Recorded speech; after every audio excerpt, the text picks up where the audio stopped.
tonight because I think it's important that you realize that seven figures is a possibility for me, you, and everybody that's listening. So let me get ready. If you guys could work the chat, ask people to share, make sure they purchase their tickets to tomorrow's wealth planning event. Is going to be myself and my tax professional and business professional, Pam Banks, talking you guys through what you need to do to actually plan your wealth. I'll be sending out the links for you to purchase your wealth planner tomorrow morning for $10 so that you're ready to go when it's time. And for the first people that brought on the first 2 days, I'll be sending out the link to that wealth planner for free because that was what was promised. So here we go. Hey guys, I hope everybody's having an amazing evening. So today we're going to be talking about how do you quickly scale your business to seven figures. And I'm really talking about to today the business owners who have maxed out on the amount of revenue they're generating, okay? And you've tried things over and over, but they don't serve to help you break through your top earnings.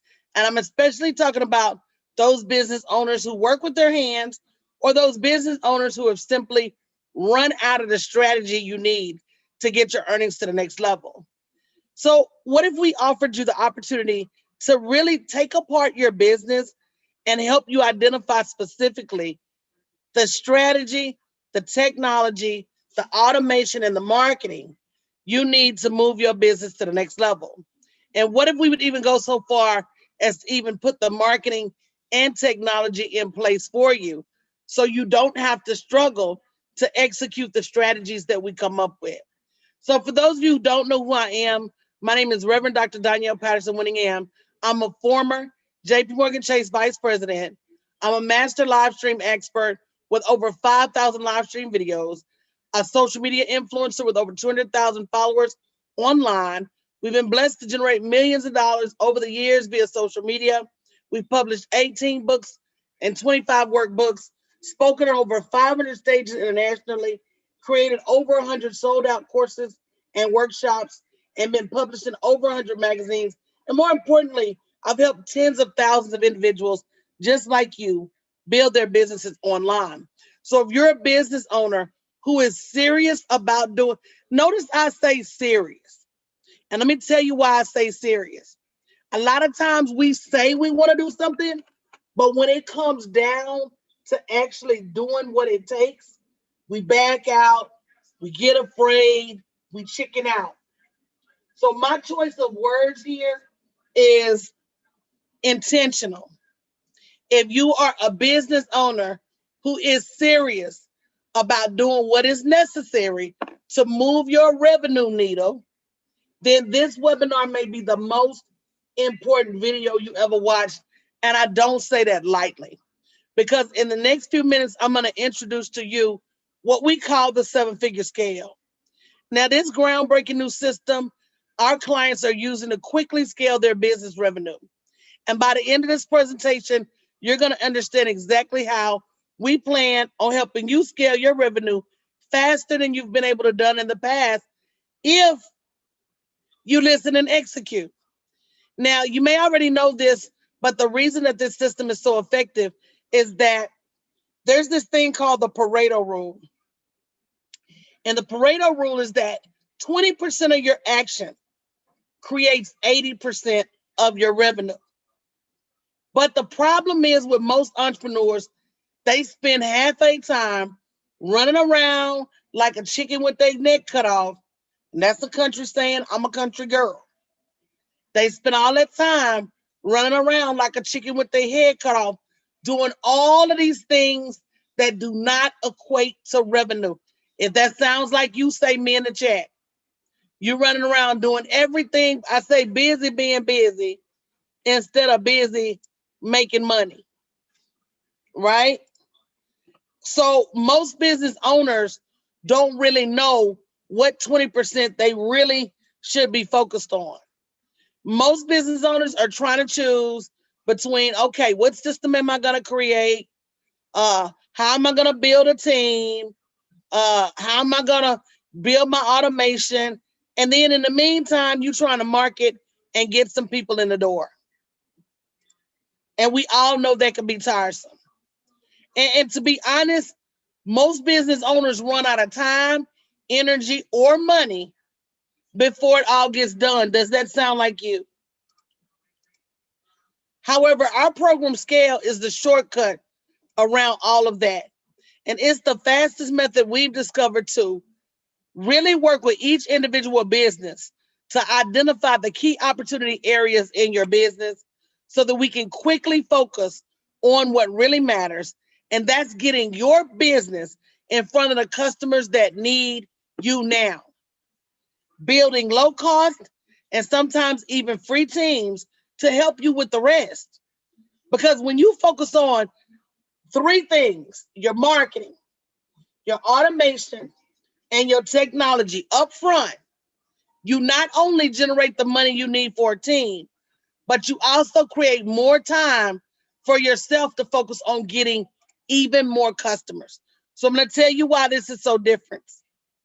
When you become hyper focused on your marketing, and many of you that know me, if you was to say any one thing about me, it would be that I am hyper focused on my marketing.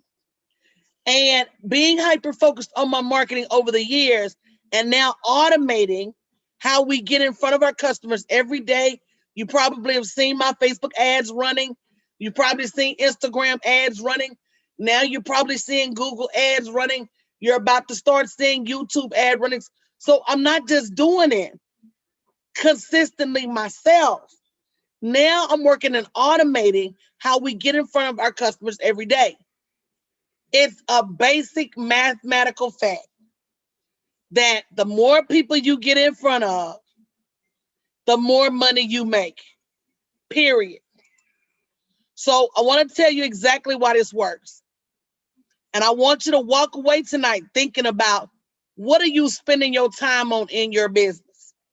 Most businesses split their time between trying to find some time to market and then trying to find some time to do everything else. In many programs, a lot of business coaches teach you build your own website, handle your own social media. I'm going to be honest. That process may take you months, if not years, to learn how to get in front of the customers you need to generate revenue now. So, what if we were able to help you automate your marketing and then determine the other things you can do now with your time? So while the automated marketing is bringing in the money for your business, you're able to do the other things that are also necessary in your business until you can use the money from your automated marketing to hire people to do things for you. Listen, y'all, I'm a firm believer in team. Anybody that knows me knows that I not only spend a lot on payroll, but what I spend is in direct correlation to what I make. If you don't spend it, you can't make it. But a lot of times we don't have it to spend. So at some point we got to say, I'm going to go out here, spend what I have to make more so I can hire a team. And one of the things about working with us in this particular offer is that since the technology is included, you don't have the frustration of trying to figure out how do you pull all of this together to make it work. So I want to show you exactly how this works. Step one, we work with you one-on-one to discover exactly what the vision is for your business. Some of you may know, some of you may not know, and I'm going to be honest with you. Some of y'all's vision may not be big enough. Somebody say, wow, coach. Some of you may have $100,000 vision with $250,000 worth of potential. You may have a $50,000 vision with $500,000 worth of potential. And that's why you need somebody to come in and shape your vision, because sometimes we just see too small. You know, when we was little and you get a big old plate of food and couldn't finish it all, what the old folks say? Your eyes bigger than your stomach. In this case, Your eyes are smaller than your potential. Somebody say, wow, coach, because while you over there trying to figure out a $50,000 plan, your abundance has more out there for you. While you over there trying to figure out how to make $10,000, there's way more money available for you. But you don't know what you don't know. So we're going to work with you to discover exactly what the vision is for the business. And is it the right vision? I've talked to so many entrepreneurs over the last few days that are lost in the sauce. You hear me? They're either running around trying to build other people's businesses, they're running around doing things that don't make them money, they're running around wasting their time on everything but their next level. And so, if you don't know exactly what that vision is, sometimes you need help figuring it out.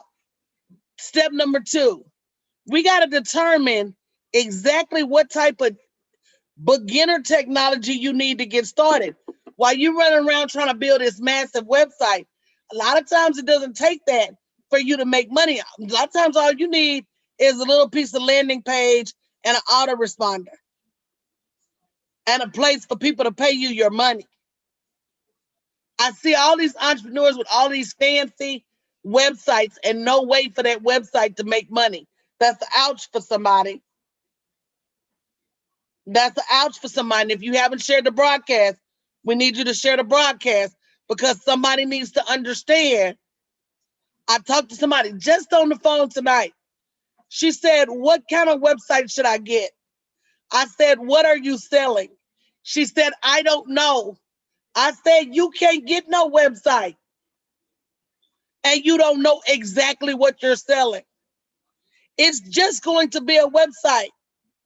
And if I could make money by just putting up a website and not having anything on there for sale, don't you think I would? Don't you think everybody would? So step 3, we work with you to automate your marketing campaigns for Facebook and Instagram ads. Step 4, we show you how to service those customers that you get. And step 5, now we go back in and determine what else you need to make your business successful. But now you've automated your campaigns. You got money coming in. You can hire a team and continue to build on your automation and technology. And because you get the opportunity to leverage my expert team, you move light years faster than you would alone.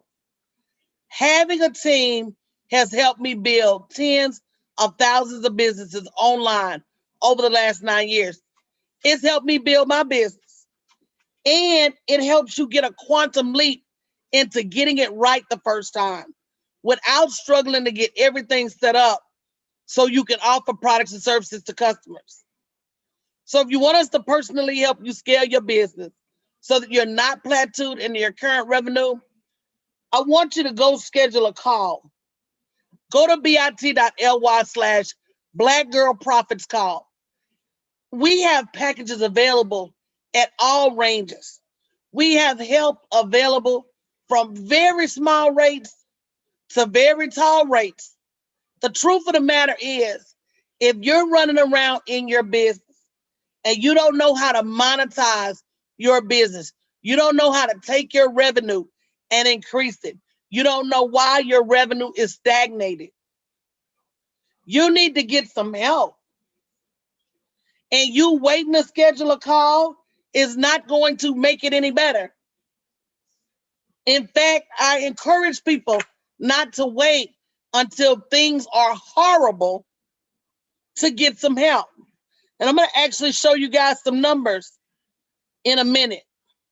And just so you know, the inability for women especially, and women of color primarily, is a huge problem for women in general.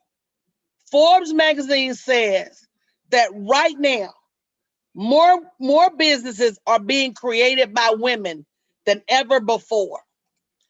However, the majority of these women fail to scale their revenue beyond $50,000 a year. And even worse, I talked to my mentor, and my mentor said with African American women, that number, it drops to half.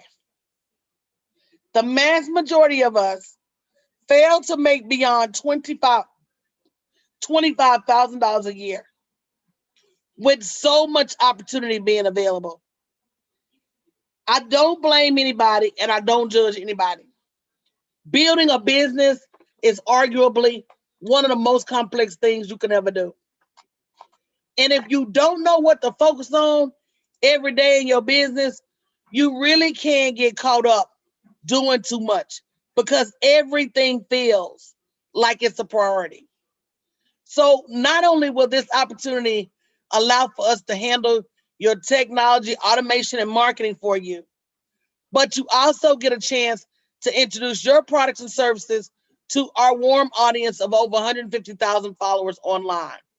That's going to save you the time and energy of getting people to know, like, and trust you. So I want to go over real quick what will happen when you work with us to help you scale your revenue.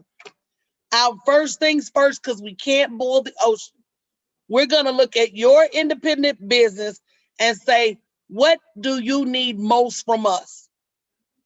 Once we've gotten your products and services right, we're going to develop the marketing campaigns that are going to help you generate the most money right now. We're going to help you build simple technology so that you can go out there and get your product for sale without having to wait on a website being built. And then last, once you start to bring revenue in, we'll help you determine what team members you need to get this process going. All of this, guys, adds up to more opportunity to create profit now and build areas as you go. So you're not sitting around waiting on everything to be finished in order to launch. I'm going to remind you again, 20% of your time you focus on your revenue will generate 80% of your income. So if you're tired of trying to figure out the technology, the marketing, the automation by yourself, I want you to go schedule a call. And I want you to understand my time is valuable and I know your time is valuable. So if you're not serious about moving forward, please don't call.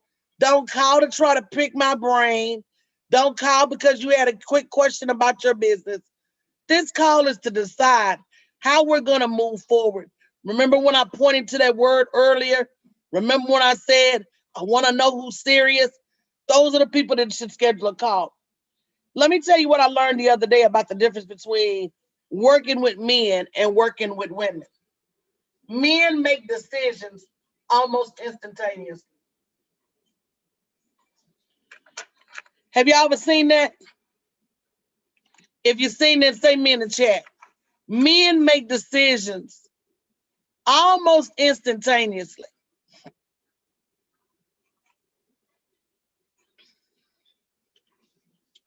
Men are going to walk in the store, grab one pair of drawers, and come out. Women are going to walk in the store on everything but marriage, Berenice. On everything but marriage. Let's talk about that another night.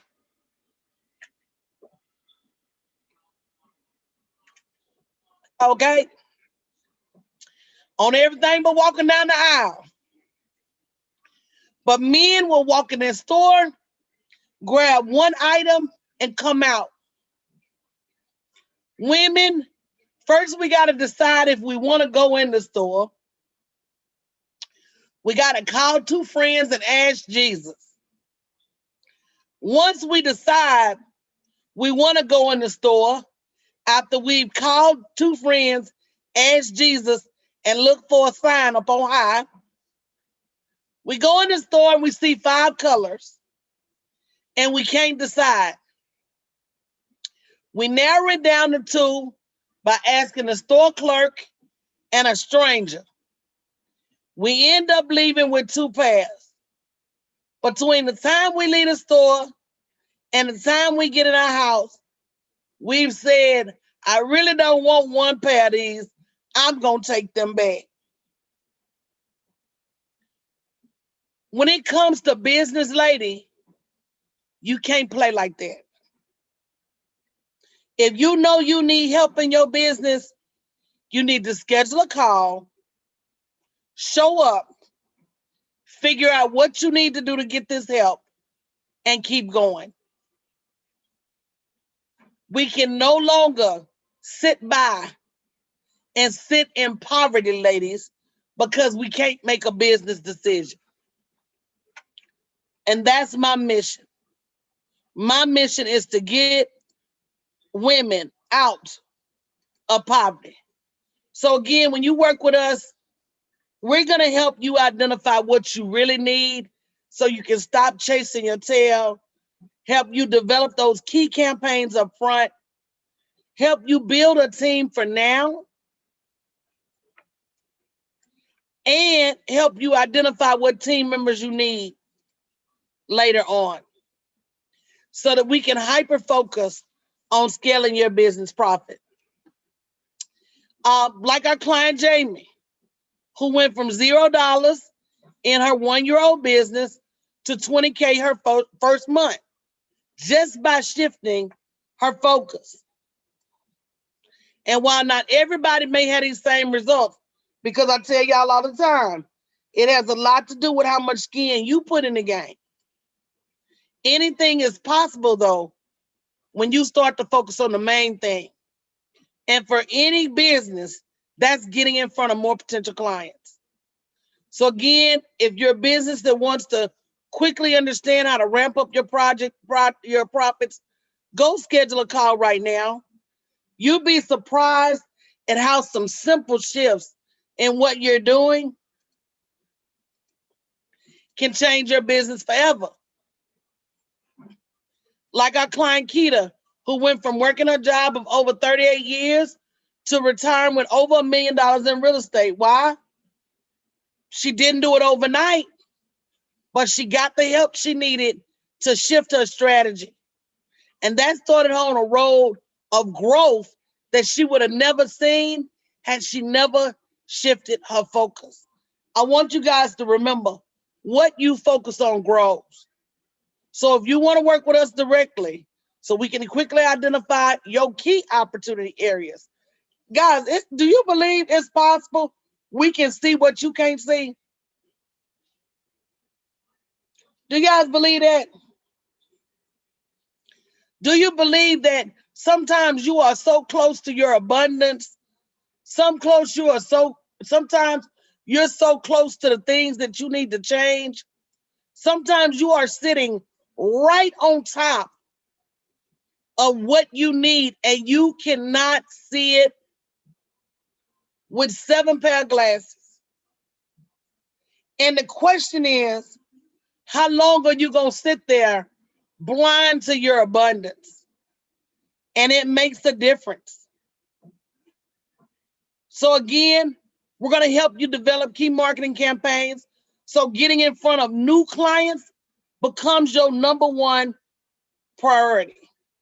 We're going to help develop the technology and automation for you so you're not struggling to serve your clients. And as you start to create new revenue, determine what team members you need to sustain your growth so that you can remain hyper-focused on your profit. Go and schedule your call today at bit.ly/blackgirlprofitscall. Because of our attention to detail with each client, and we know each client has different needs, there's a very limited number of spots available. So if you're seeing this video, we have a space for you. Now, I want you to realize this is not a magic bullet. And we only want to work with those people who are serious about their next level success.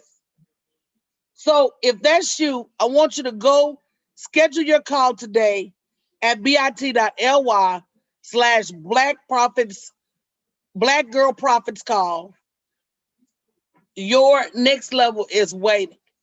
Now, what I want to do, because recently we started working on this process with one of my clients, and what we did was we took her and we said, and Chiquita, that's you, you know that's you.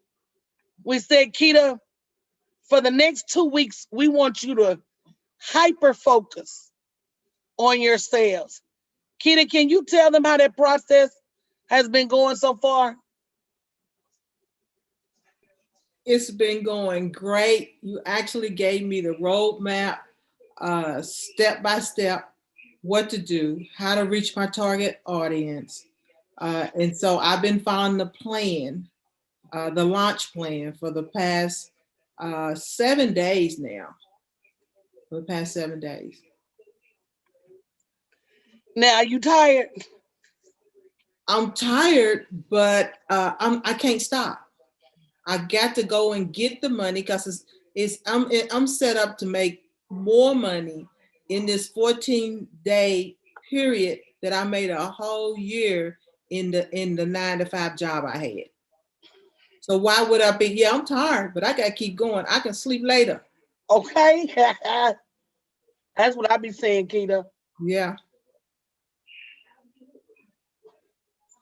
That's exactly what I be saying. What do you got to say to that person that ain't scheduled their call yet? They need to schedule right now. Schedule the call right now. Don't wait. Because when I drug my feet, I said, okay, I'll do it in a minute. It was 5 years later. Okay, I'll get a coach in a minute. It was 5 years later. You're getting older. Things are changing. Go get your money now. The economy is moving. We have to move with the economy. This is the right time now for your business. Online is where you want to be. You have to build your business now. I want to get out there before everybody else does. Make the money quick. You never know what's going to happen. No shoulda, coulda, wouldas. You got to be prepared. That's what Coach does. She's a visionary. She sees your money before you do. She's already knowing what you're going to look like 2 to 5 years from now. But you have to start. You have to start. You can't procrastinate. And nothing is perfect. And that's what most women think. Everything's got to be perfect to start. You perfect it along the way. You have to get out there and do it to find out what the imperfections are. That's one thing you're gonna learn in this process is it's not gonna always look pretty, Mhm. but the money will. I'm gonna repeat that. This may it you're gonna feel uncomfortable. You're gonna be nervous about the throw up. Tell them, Kita. Yeah, I'm nervous every time I hit that go live button. But if the women don't see me, I can't help them. And I'm doing a disservice to the people I've been assigned to by letting them know that I have something that can help free them. Yeah. And so anything, if it's comfortable, you're not doing enough. You're not. You're not doing enough. You have to be uncomfortable and stretch to move to the next level.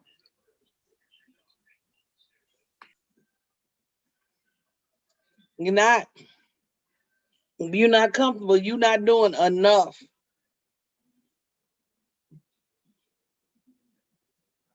So, Bernice, this is not part of the classes you're taking already.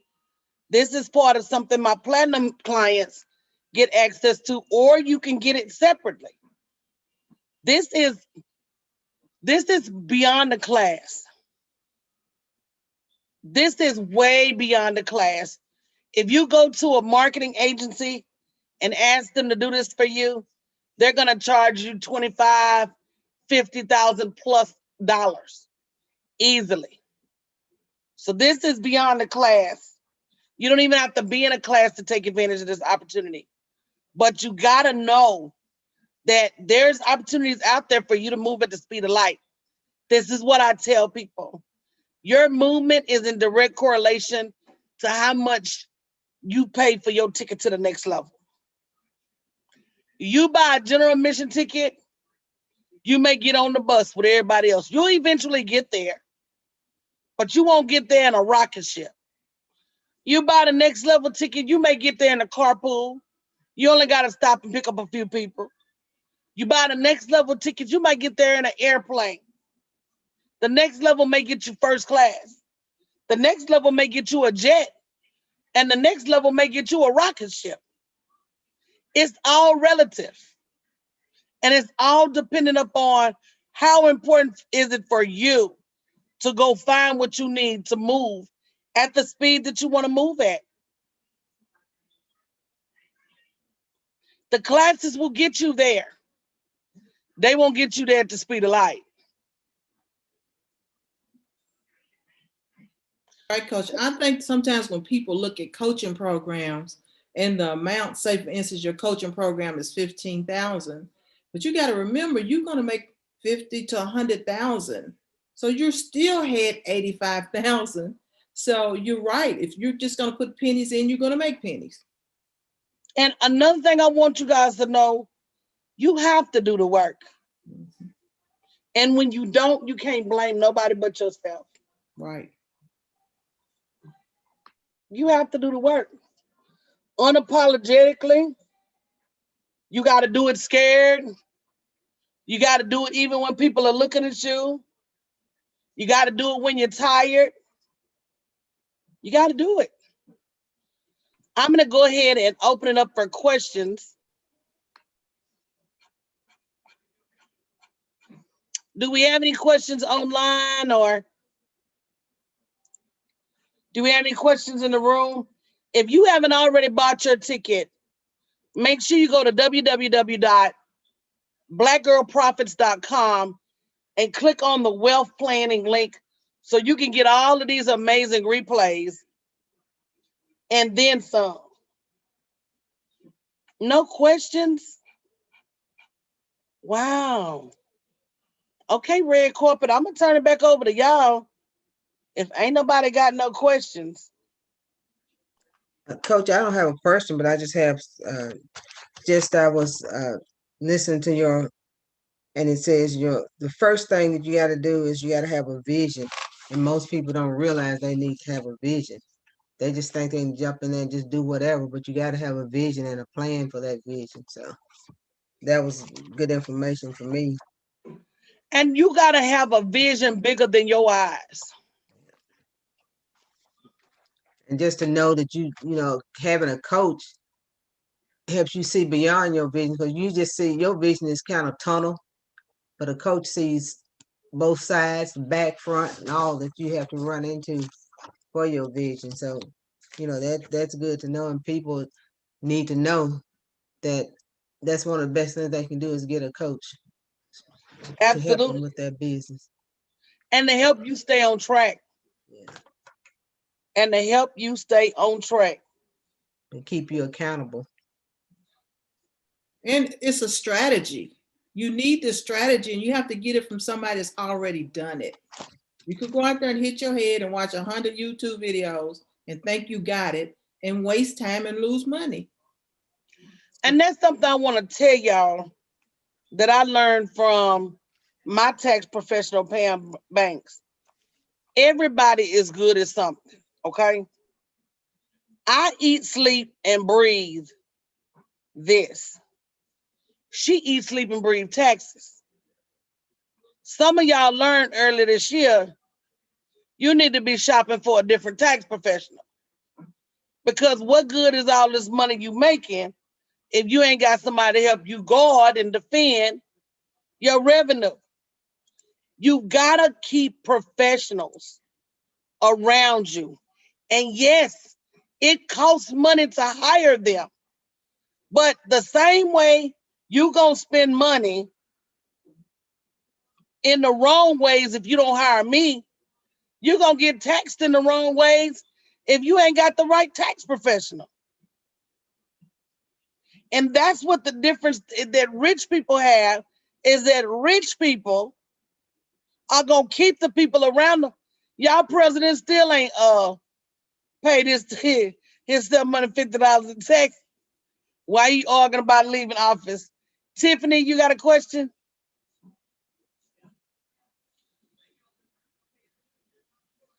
Coach Tiffany, you raised your hand. You got a question?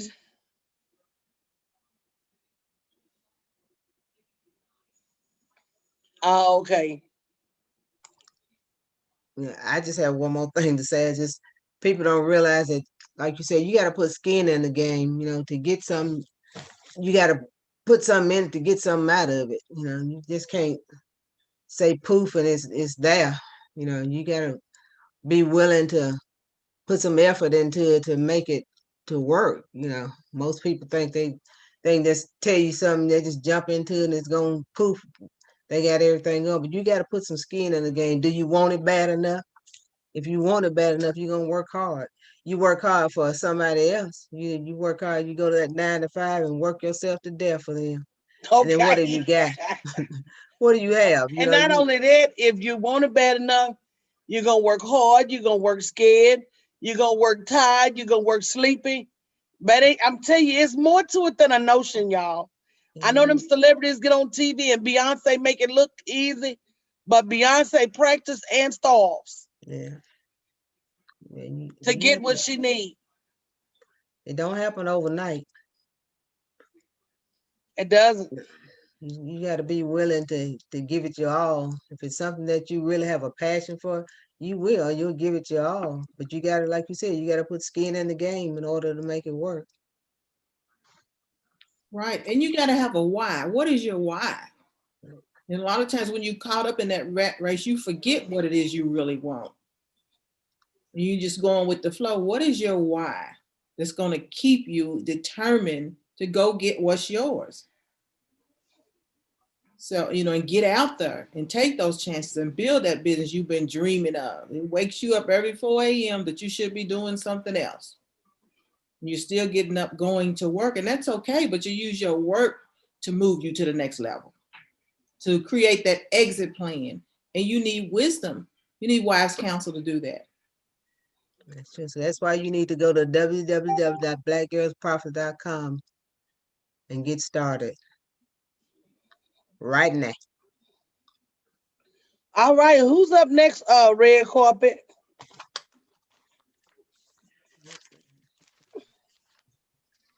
Aaliyah Phillip. Aaliyah. Oh, okay. Hold, please.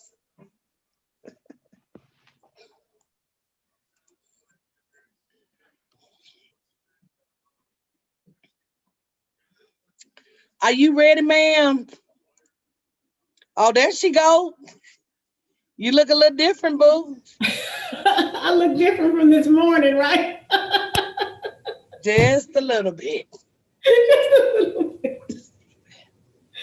Hi, everybody. Hello, It's the Aaliyah. red carpet. Hi. Oh, hello. Welcome to the red carpet. So what you gonna be talking about tonight, ma'am? Let me give you host control so you can share your screen if you need to. Okay, recession proof your family with family planning. Wow. Yes. Yes, yes, yes. So we want to make sure that everybody has recession proof. So now tomorrow I know we're gonna be talking about wealth planning. So tell us why you need to plan for your family, Miss Aaliyah. Because when you don't plan, you leave your family in the lurch. You leave your family with nothing, and it's a sad day for the children. Your children, they have to do all kinds of things, and you don't know where they go.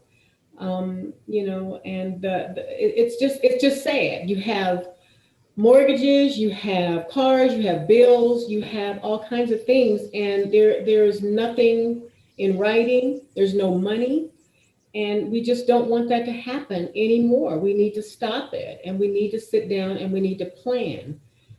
It's always And I want to change that narrative a little bit too. yes. For those of you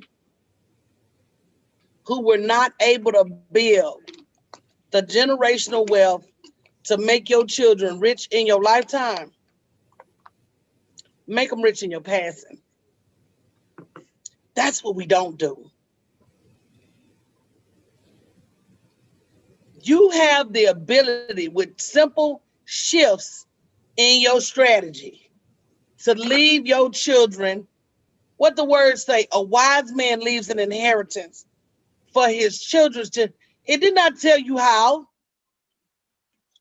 It did not say you have to work a job all your life. It did not say you had to build a mega business. It just said you got to leave an inheritance. Wouldn't it be great for 2 or 3 generations from now for your family to still be calling out your name as the ancestor that left them prepared? Sound like a happily ever after to me, Aaliyah. It would be a happily ever after. It would be wonderful. Then they could buy the real estate from Queen of Real Estate. They could fight that fear and they could build that business. And they don't have to pay taxes on that money Right. with the insurance. That's right. Right. Wow. Right. That's what we're going to talk about tonight. All kinds of things. Well, you ready? We're going to get out of your hair I'm ready. and turn it over to you and let you do what you do best. Thank you so much, Coach. All right. So let's see. Share the screen.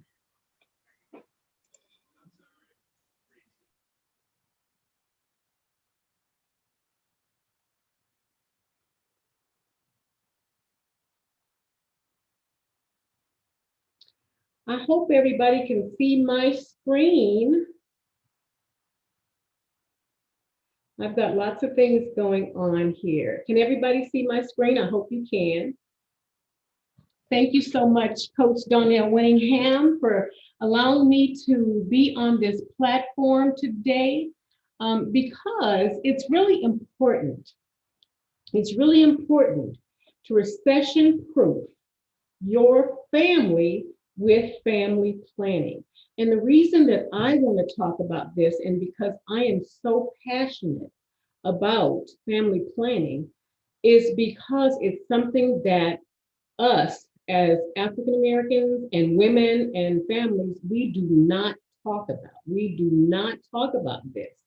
And I hope you can see my screen. Can somebody just let me know in the chat if you can still see my screen, because I moved it to my middle screen. I have a couple screens in there. So if you can just say yes, you can in the chat, and then I can continue. Can you see it? Yes? No? No, Yes. Aaliyah. No. Nope. Okay. Now you can? Yes? Yes. Okay, great. Okay. All right.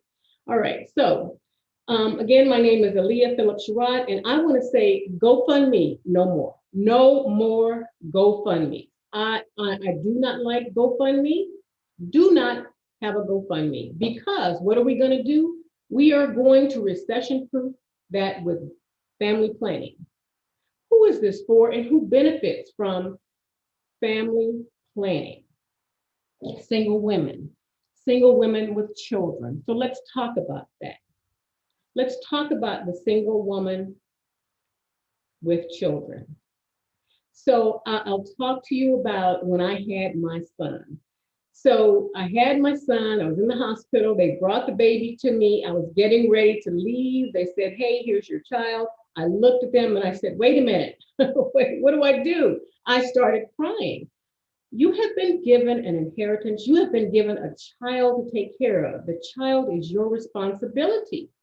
You have to take care of that child. Now you have to plan for that child, especially if you're single. You go out, you work every day. You are responsible for that child. What does that mean? Well, today you go out to work, you pack that child's lunch, you send that child off to school, you wave goodbye. That was in 2019. Guess what? 2020, here comes COVID-19. Now what do? You're a single parent. You have one child. You have 2 children. You might have 3 or 4 children. You're a single parent. You might be an essential worker. Your child is in the living room on a Zoom screen. You might have to go to work. You might have to stay home and work. You have to make sure that child is doing their homework on a Zoom screen, while you might be in the other room taking care of your job. You have to make sure everything is taken care of. Have you done your financial planning? Have you taken care of what you needed to do? That's why it is so critical that you have planned for your family.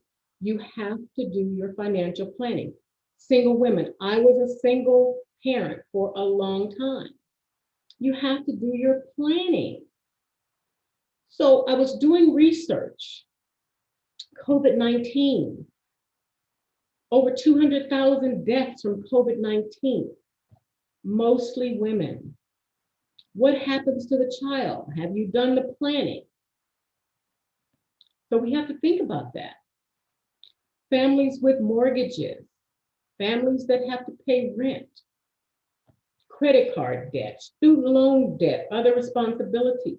What are you going to do if you didn't plan? That COVID-19 hit us like a ton of bricks. We didn't know what to do. People were unemployed overnight. Overnight. They lost jobs. They were in the hospital. No one could visit you. They died. Yes, they died. We didn't think about it. You saw on the television. People could not deal with it. We didn't know what to do. I think about it every day. When we start looking at the news, I don't watch the news anymore until it's really late, and I might watch a few minutes of it because it's just depressing. But with family planning, you can recession-proof that. We have waited way too long now as people to get on this family planning boat because we weren't taught this from years ago. You have to plan. You must plan only because we'll get left behind. Our children will get left behind.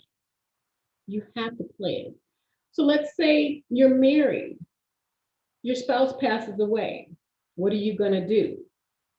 You've taken care of the children, you're a homemaker.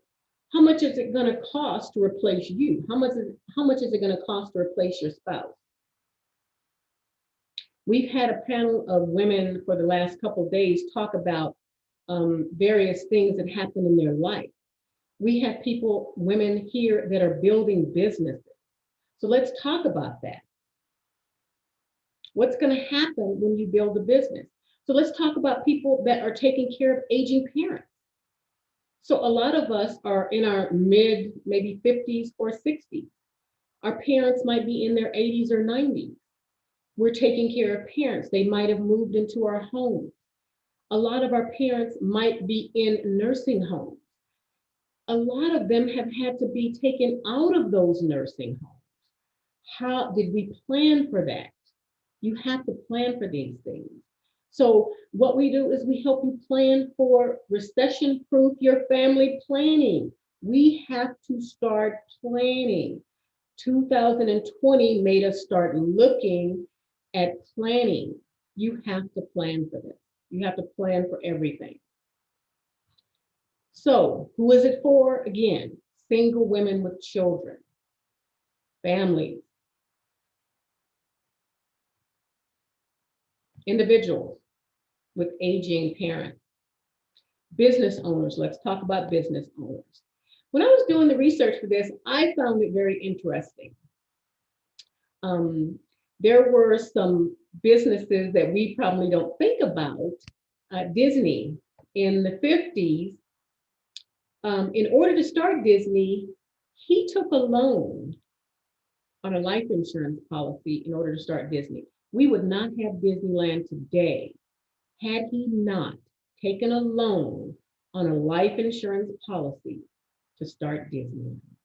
I did not know that. I did not know that. Because he was able to do that, he planned. We are enjoying Disneyland today because of that. He planned. So, business owners, your employees depend on you. They depend on you for their paycheck, they depend on you for their families.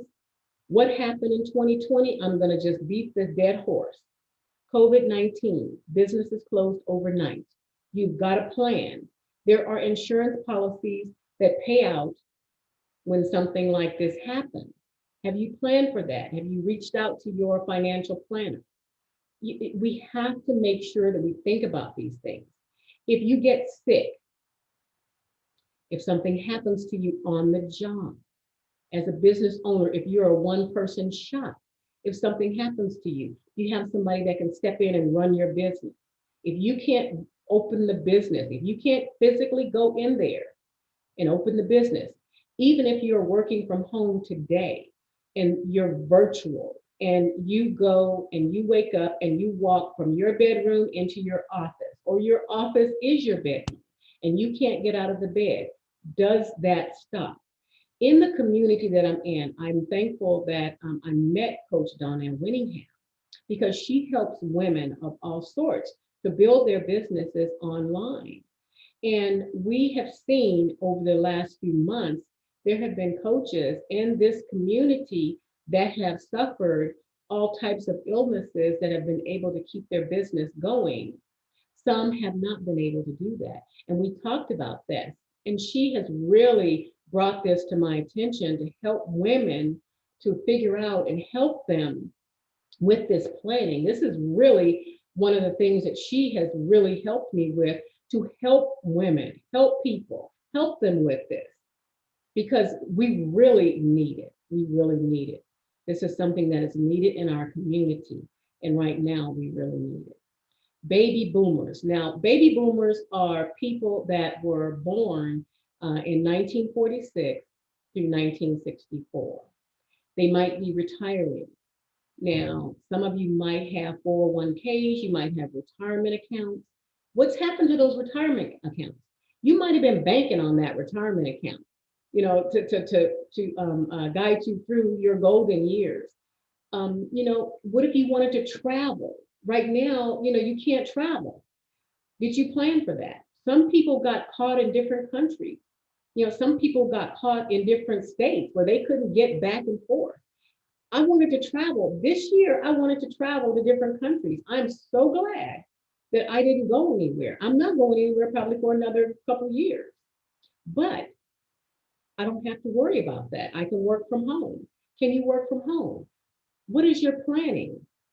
What about your children? I still worry about people when I think about them and their children, and their children sitting there and they have to go out to work, the essential workers, the nurses that have to go into the hospital and they get, COVID, they have to deal with COVID patients every day, the nurses that pass away because they have to go and deal with patients every day.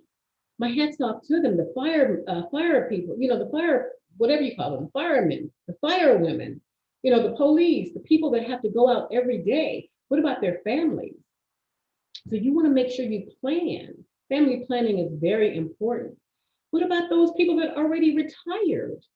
Those that are already retired, did they plan well enough so that they can weather the storm? So those are the people who need the family planning. The recession-proof your family planning. So those are the people that I am talking to. I really want to make sure that you benefit from the family planning that we're going to talk about today. Okay? So tell me, so that's the problem. The problem is, did you benefit? The problems is COVID. Accidents happen. What if you had an accident and you couldn't work? What if you had cancer? Cancer is rampant. So right now, COVID is in the forefront, but everything else is there. There's cancer, there's heart attacks, there's stroke, there's critical illness, there's all kinds of things. So we want to talk about those things, but you've got to plan for those things. Okay? Now, how do you feel about that? Anxious. I'm anxious every day. We go to the store, we have to wear a mask. Your children have to wear a mask. Every, when you have to wear a mask every day, everywhere you go. Some people don't want to wear a mask, so you don't want to be around them. You go to the grocery store, somebody walks up behind you and they're too close, and you have to look at them. Can you please step back? You know, there's so many things you have to worry about. So you're anxious. You're afraid. Look at this guy. His hair is all standing everywhere. Maybe you don't look like that, but you're afraid. You're afraid. You don't know what's going to happen. Is it going to take 6 months? Is it going to take eight months? They have this vaccine. Do you want to take it? Are they going to force you to take it? The doctors call me all the time about my flu shot. Do I want to take the flu shot? So we want to think about that. Depression. So there's an article, CNN.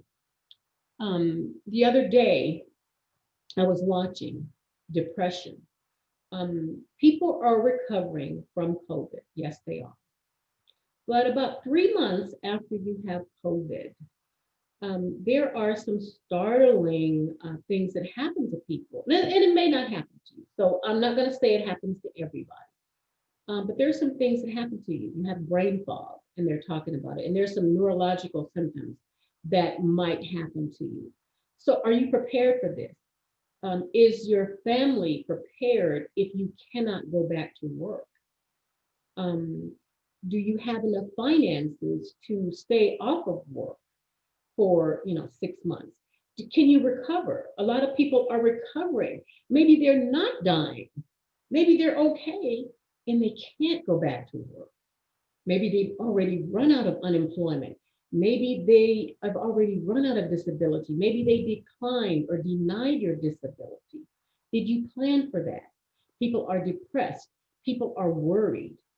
These things are happening every day. So financial planning and family planning is very important.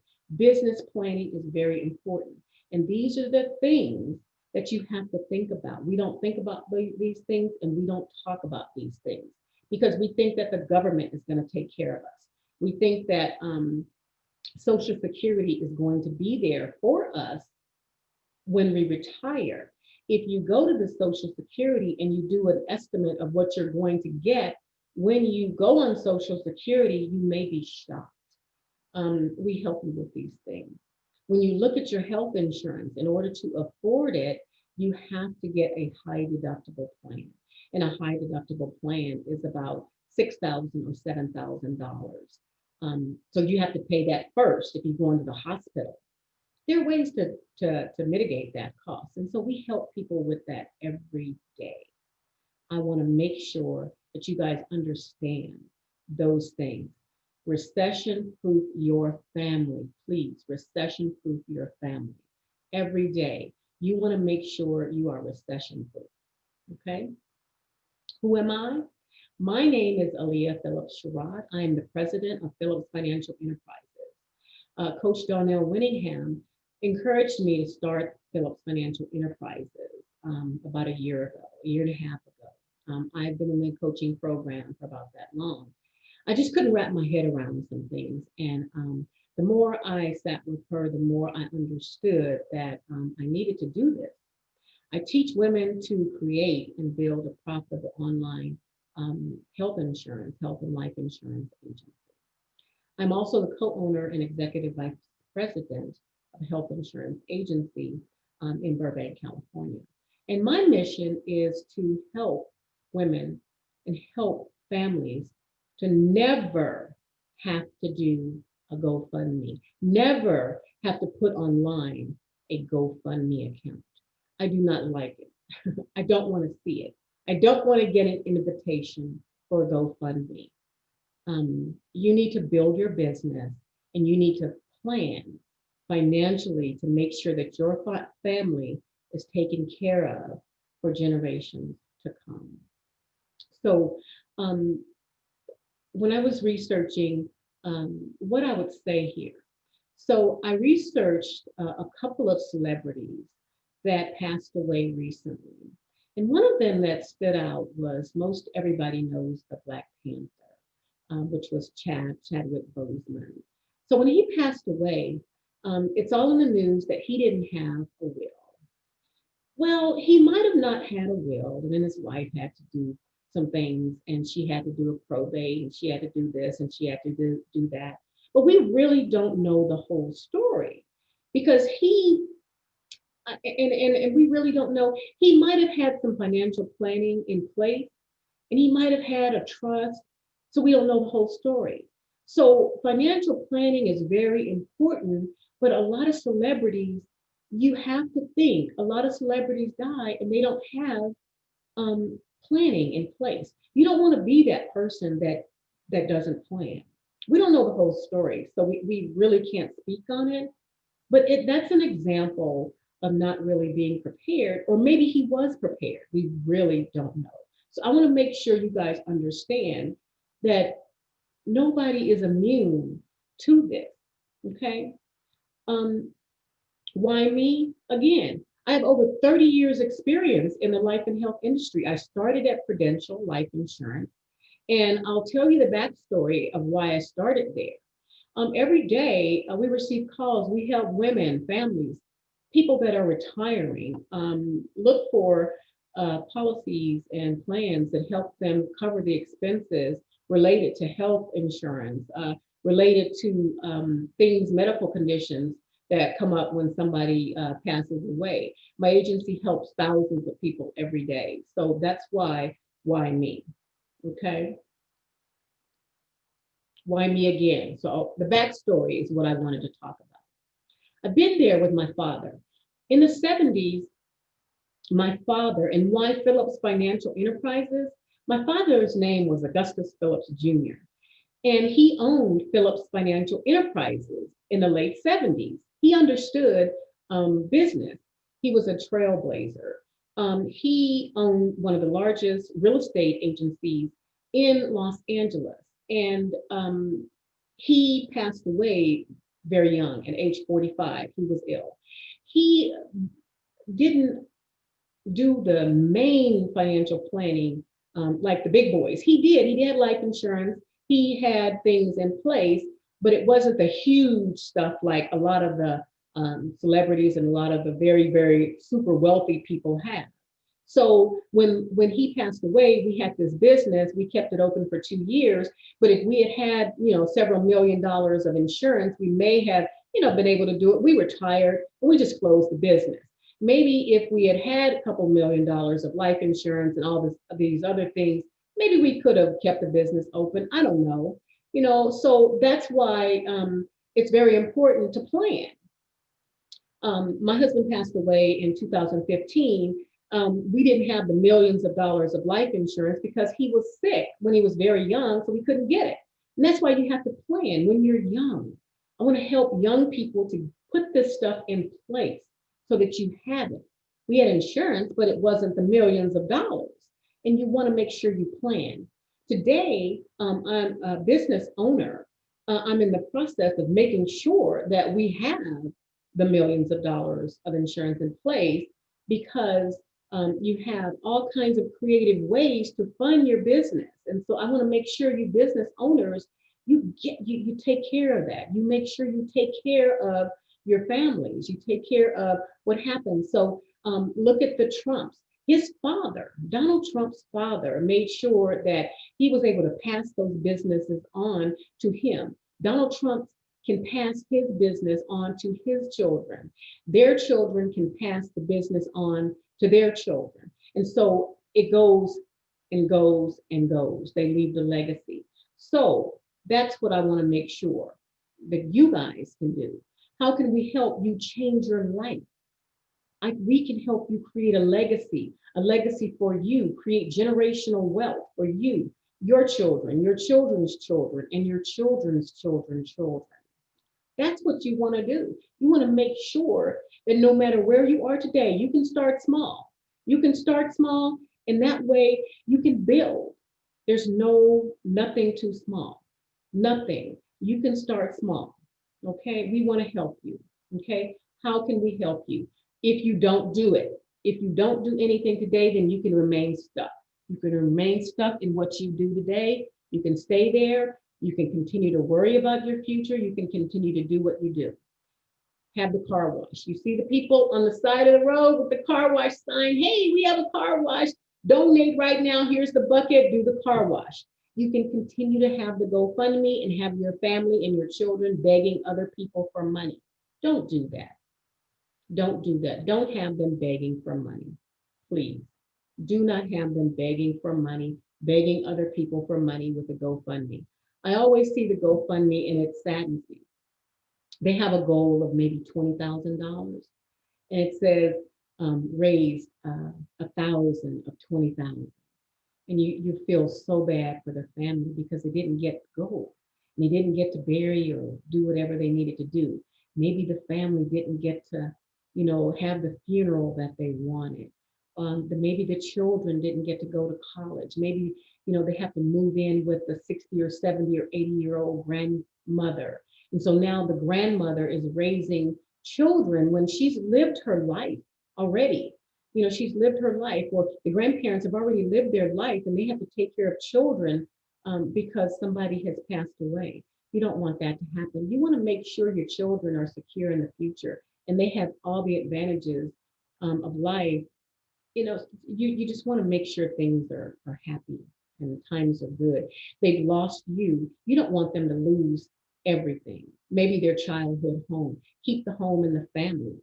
Make sure that maybe it could be a vacation home. So we want to make sure that you guys are happy. So what can we do and why choose us? Because you get the benefits of someone who's been through it, someone who's understand, and we can help you. Our heart, we have your interest at heart. Okay. Benefits of working with us, you get access to our membership. We'll help you. And with that membership, you get access to our private Facebook community where we have a community of people just like you guys who want to learn. Access to the Facebook community, access to monthly webinars on finance and insurance. We teach you and talk to you. Access to a quarterly wealth planning workshop. And the pre-launch, something that is very dear to me because it happened to me when my husband passed away. I didn't know where anything was. It's called the Vault. The Vault. It's a financial planner, and it's something for you and your family. At pre-launch, it'll be coming soon, so you get access to that. Okay. How do you contact me? Well, the website, put your information in. It's www.recessionproofyourfamily.com. Just go there, put your information in, and we'll reach out to you, or just give me a call at bit.ly/talk to Aaliyah, get on my calendar, and I'll be able to talk to you. I think that's it. If anybody has any questions, you can add that to the chat and just let me know. Any questions? I think that's it. I wonder if anybody saw my Zoom because it doesn't look like it.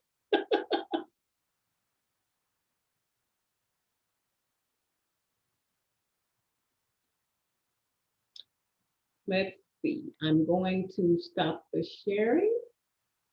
Here we go. Did anybody see my Zoom? I saw Yes, it we on saw your Facebook. PowerPoint. Mm-hmm. Oh, okay, good. Anybody have any questions? Aaliyah, how do they contact you?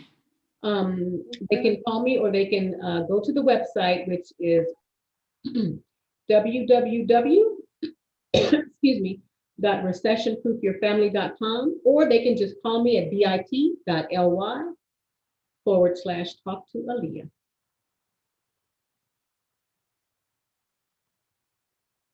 I love the idea of family planning, Aaliyah, because you never know. Being a woman, if you lose your husband and you don't have enough money, you'll have to go back to work, and it just gives you options. Options. You need options for the kids, especially. Yeah, and we as women, we need that security. Usually a man can go on, but it's harder for a woman, especially when you got children. Yeah. Definitely. It is so sad, to see the children, maybe 2 or 3 have to go one place and another one has to go somewhere else. It's very sad. I see people all the time all the time. And it just breaks my heart. So when people book a call with you or talk to you, do you suggest them? Do you kind of give them an idea of how much insurance they need depending on their situation? Absolutely. We talk to them about their finances. You can start small and build up. Right now, we know people's finances. They may not have a lot of money, but you know, it just depends on how much money you have. $100,000 insurance policy could cost a 40-year-old, $25 a month. That's something small, Mhm. that you can start with. Right. Those that want to build wealth and those that want to retire, there are ways to design policy that if you're 30 years old, for maybe $2,000 to $3,000 a year, putting Mhm. in a policy by the time you're 65, you can build a what we call a fund where you can take an income as a retirement, or you can just take the money and buy a home. It depends on how much you want to put in it. You can fund real estate, like Walt Disney took the money, borrowed against the policy, and started Disney World. I had no idea he did that. I had no idea. He borrowed against his insurance policy and started Disneyland. Yeah, that was a good debt, wasn't it? That was Was a very good good. And debt. Yeah. there's so many other people that did that. I had no idea. Foster Farms did the same thing. McDonald's, he borrowed against his insurance policy and it was so many people that did that. They used insurance, whole life insurance, and borrowed against those funds to start businesses. And Right. businesses that start businesses can borrow against the cash value and maybe make payroll when you do that. There's so many different things. Right. So you got a question and you got a statement. Desra said she'd like for you to explain why a GoFundMe can put loved ones in a strain. It doesn't put GoFundMe loved ones in a strain. It's just not fair to your family to have to set up a GoFundMe page because you passed away. When all you have to do is plan in advance. That's not fair. It's just not fair. Okay. Why should you put a GoFundMe on the internet and ask people to support you? It's just not fair. And GoFundMe gets a portion of the money. Who pays for tax? It's just not fair. And what if they don't raise the money? I know someone who started a GoFundMe for somebody, and the family never got any of the money. Wow. So it's not fair. So all you have to do is plan. Mm-hmm. And that's what our expert tax person, Pamela Banks, just said. The GoFundMe gets a portion of the funds as well. That's what she just confirmed. Hi, Exactly what you said. Yeah, so Pam, she's our expert tax person. So there is a statement. It's not a question from Aisha Powell. And she said, I'm a licensed life insurance agent. I got into it especially after my mom passed last year due to homicide. We did not have to grieve and take care of so much because she had insurance in place. It helped alleviate the burden. Praise God. My condolences for the loss of your husband. Thank you. And you know what? It does help in the grief process because now you don't have to worry about where are we going to get the money for a funeral. You don't have to worry about that because I just feel so bad when families, someone passes away and you're worried. You go to the funeral home and you're trying to find the money. What are we going to do? How are we going to bury our loved one? And you don't have to do that if you plan for it, if you plan right. And what Coach said about generational wealth, we as African Americans, we always think about the $50,000 or $20,000 of life insurance. We have to think bigger than that sometimes. Maybe we can't afford it right now, but we have to think about maybe larger amounts. Maybe we can afford it. Right now with COVID, the underwriting process is getting a little difficult. And it is getting challenging to help people. A couple years ago, it was easier, but right now it's getting challenging to help people with finances if they're unemployed. So we have to plan. We really have to plan now. Get it while they're while the underwriting is fairly okay, because they're going to figure out ways. There are writers that you can put on policies. I mean, and we teach all this in our courses, in our webinars, how you can get through the underwriting process. So that's what we do. And we love life insurance. Life insurance is not the only thing.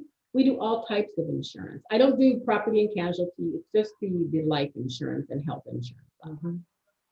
You're right, Aaliyah. I think that our grandparents were really big on insurance. I don't know if you remember being younger, and they always came to the door weekly. Yes. Made sure they had everybody covered Yeah. on life insurance. And again, with COVID, you're the expert, so I don't want to say something that I'm thinking that with COVID, them having to pay out so much, the life insurance is going to go up. So we need to be getting it now. Oh, yes. Oh, yes. There are questions, have you been in contact with someone that has had COVID? Oh my good. Wow. It's really interesting. And I remember the little man used to come to the door for my grandmother, and she used to give him the money, and it would be very interesting. And so that's what we think about. They had, and Pam said, reliable insurance, the man with the huge book under his arm. Yes. And then you had a little book where you paid it. Yes. Yeah. I remember that. And there was in Los Angeles, it was Golden State Mutual, I think, was a big African American insurance company. And they had all the people in Los Angeles. So we want to make sure we take care of our families. That's the main thing. Right. You're right. And just one more thing, and I don't want to hold you, Aaliyah, but in my the area I live in, it used to be that funeral homes would let you make payments. Yes. They no longer let you make payments, and they will hold your loved one there until you have the money to bury them. No, does that get you? Does that get you, Aaliyah? That is so sad. It's heartbreaking, right? Yeah. I had it was a couple years ago, a friend of the family, their loved one, family member passed, had the service and went to the cemetery. And they stop you right there. If you have not paid that outstanding bill, you will not bury your loved one. Put them in And a we cooler. waited until they were able, and it was just so sad. Yeah. Come up with the monies Oh. so that we could proceed through. Right. It was just Mm. so. This I what have you're not- sharing with us tonight is Right. just valuable, and it's much needed. It is. Wow. It is. Wow. Right. We- You have insurance on your cell phone. That's right. Okay, right. You That's insuring the right. cell phone. Why aren't you insuring your body to save your family? That's right. That's right. For a cup of Starbucks, people have Starbucks every day. You could get insurance. Right. Aaliyah, I have a question for you. Yeah. What age can you start a policy? For a young person, what age would they have to A be?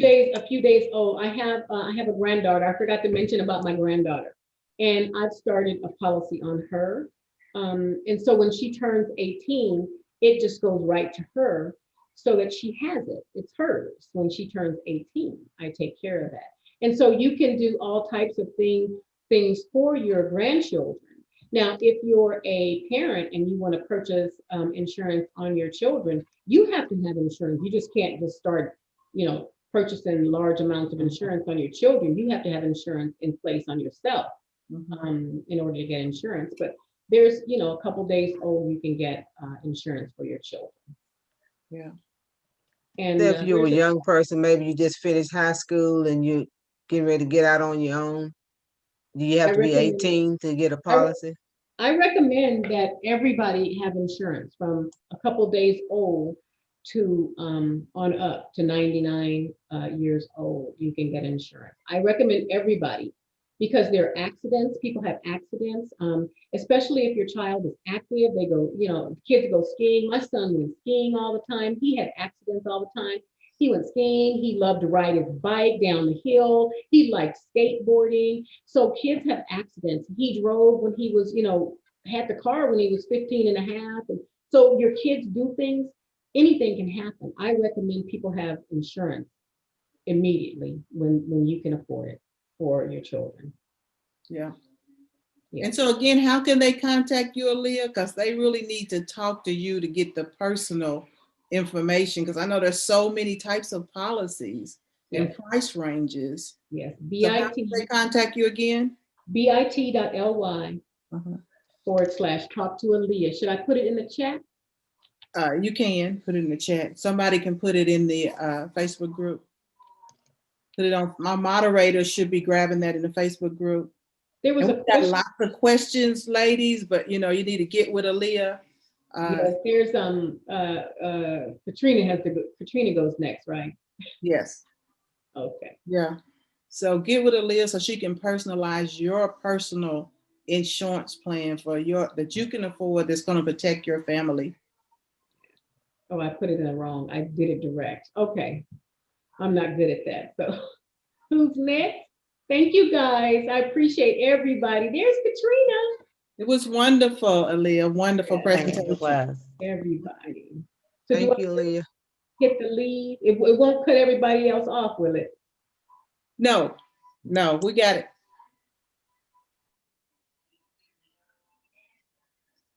Hey, Katrina. Hey, how are you? How is everyone today?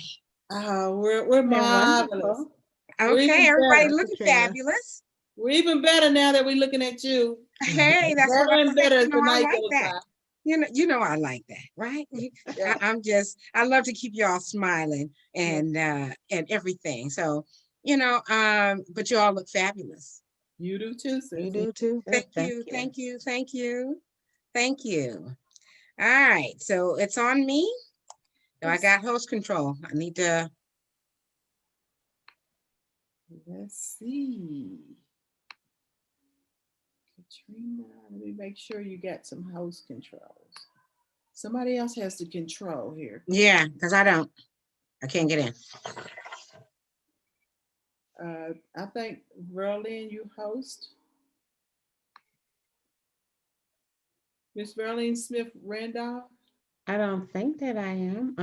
You're To Aaliyah, does she still have it? Is Rose in the room? Somebody needs to give us host controls.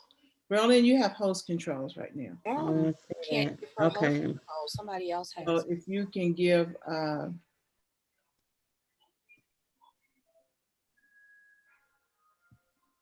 Rosie, are you here? I am. Can you hear me? Yes, loud and clear. I don't have controls to give her host controls though. I tried already. Berlin, you have host controls. Should it be at the bottom where she can switch it? Yeah, or either she could throw them over to me. I'm co-host. She's host. Okay. If you want to make me host, I'll see if I can give Katrina controls.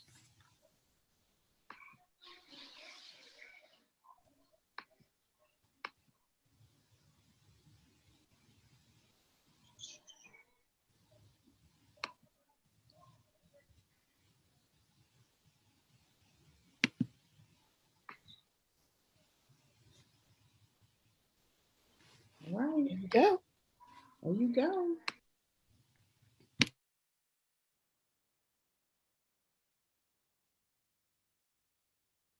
You guys can see my full screen? Yes. Okay, hello, everyone. This has been just a great few days of everyone that has different professions to help us be able to recession-proof whatever that industry was. Well, I'm going to talk about recession-proof your real estate business with resources. What do I mean by that? When you're in real estate, we're a resource to our clients, right? Whether you're investing, whether you are purchasing, selling, we're still, as an agent, we're still going to be a resource to our clients. But of course, as being a realtor, I am speaking to those who are existing realtors and new realtors that are coming into the industry. For those new licensed agents, they do not know what to do, right?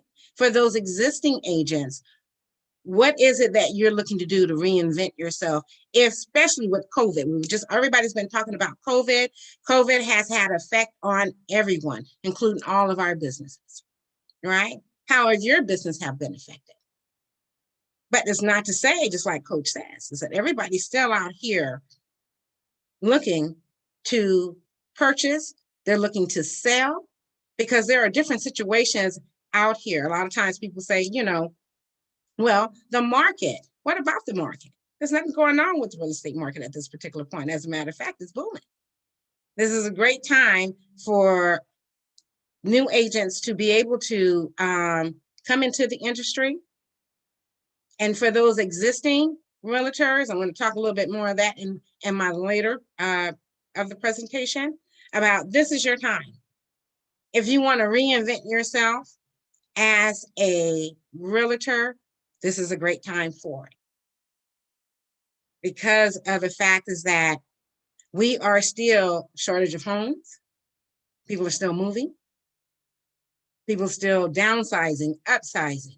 So this is so critical for us to know. But what I do is I want to get into a little bit more about what new agents, how do you start, right? You done got your license, you're excited, but what now? What do you do? And how are you going to be successful at being a realtor when you don't have the experience or the knowledge? So what do you do?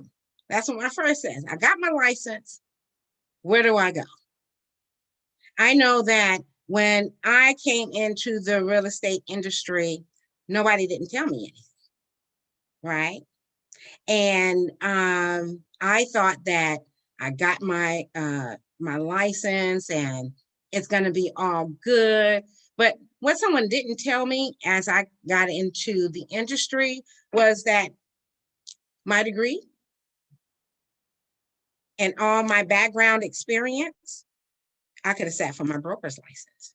Now, what if I had got that information from the beginning? Because when I submitted my paperwork for my license and to take my test, they had all of my credentials, everything that I needed, but no one ever mentioned to me that I was able to sit for my broker's license.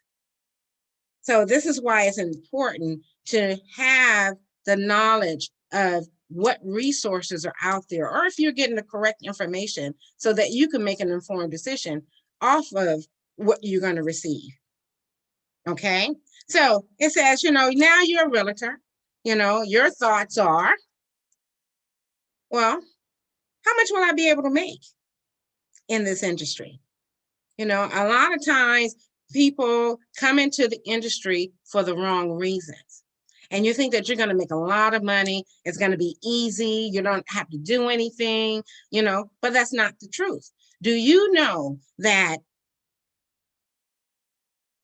87% of new agents that start a career in real estate fail? That's 87%.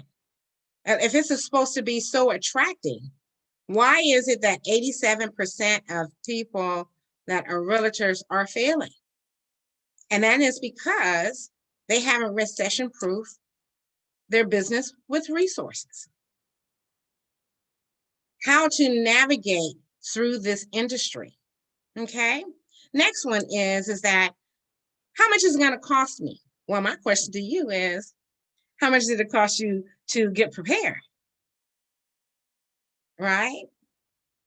How much do you think is going to cost you to go forward for, I'm going to talk about the association, your fees. So there are a lot of fees that are associated with being a realtor. You just don't be able to come in to be a realtor and then you can go and make some money and make a lot of money. Okay, you just heard me say that 87% of new agents fail within their first year. So what are you going to do? You know, what are you going to do to get that correct information that you need? What resources are going to be viable for you in order to be successful as a new agent, right? What is an association and how does it work?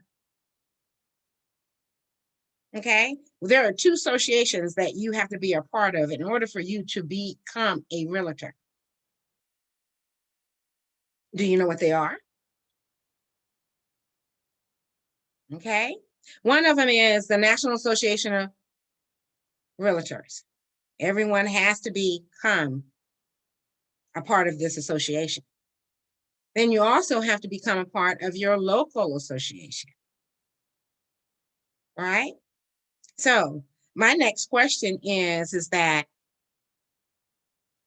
do you, or the questions that we ask ourselves as we're getting prepared to move forward, do I have a salesman mentality? What do I mean by that? You know, coach always talk that you're going to be working, you know, number one is, are you up for the challenge? Because being in real estate is meaning that this is your business. You don't go to a 9 to 5. You're not going to get a paycheck every 2 weeks. So what are you going to do? You have to think about it as a business. Okay? And as you thinking of it as a business, you know, do you have what it takes? Are you a hard worker? Do you have ethics? Are you persuasive? Right? So these are some things that you have to think about. Are you about growth? Are you about change? Are you about being able to handle it when there are tough times? Okay, because you have your ups and downs as any business, right? Until you get to that point in space of where you are able to be able to accept the challenges. And what I mean by accept the challenges, what I'm saying is that, are you up for the challenge, right? Are you up to do whatever it's going to take to be successful in your business? What are the niches that I'm going to pursue as a career is what you're going to ask yourself. A lot of times individuals coming in as new agents are thinking that, oh, just being a realtor, no big thing, right? But there are different careers in the real estate industry. You can be an investor. You can be a buyer's agent. You can be a listing agent. You can be a luxury home agent, property manager, and the list goes on. So what field would you like to participate in? And you know, you don't have to just be in one, but I say strongly suggest that you master one before you go into another. Right? What technology will I need in order to be successful? Look at what's happening with COVID, right? Before we used to be able to go door knocking, calling, but now, and that's why I'm so grateful for Coach, is that, you know, being taught to be online, to put your business out online, that's got a lot of benefits to it, right? Because you have a sphere of friends and associates on social media. So how is that going to benefit you, right? What marketing resources will I need, as they say? All right, you have your marketing materials that, you know, that our agencies will provide for us. You have marketing materials that you want to use. But the question is, are you going to be trained on what type of marketing that you need, right? How are you going to get yourself out there and be known? How would your friends, family, client base, all of them know that you're in the real estate market and what you do?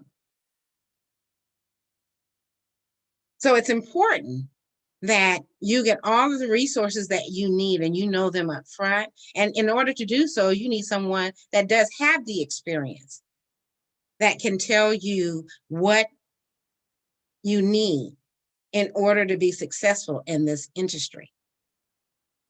Okay? How do you choose your sponsoring broker? A lot of times, again, individuals think that just because you're a realtor, you can go out here and do business. That is not the case. You have to have a sponsoring broker to be able to sponsor you in order for you to be able to get out here and have a career. You can't not, and that's per law and guidelines and rules and regulations. And that is because when, especially if you're new, who's going to monitor you? Who's going to help you? Who's going to train you? What if you make a mistake? Right? So there are a lot of things that we need to know in order to make those decisions. So planning is the utmost. You know, you got to plan for how much you want to make. You can't just put a number out there. Even if you did put a number out there, how are you going to achieve that number? Without planning, you may not achieve that, right? How do you know what type of planning strategy that you need in order to be successful, right? And I'm going to talk about, you know, before I step into my next, which is backup source of income, I want to talk about what are those things that causes a realtor to fail, right? I said it earlier that they come in to the industry with the wrong reasons, because a lot of times people think they're just going to come in and make some money and get out, right? They do not have goals in place or have an action plan. So how are you going to be able to make some money if you don't have a plan? They do not work hard enough. You know, again, I stated that individuals want to come in and they think that it's because they're a realtor, they're just going to make the money straight off the bat. And then, you know, they're going to be rich. That's not true. All successful realtors have worked very hard in order to be successful. Nothing comes to you easily. Okay. Another one is that when you're making money, are you saving money? Are you planning for your future? As you're being an independent owner, what are you doing for planning for your retirement?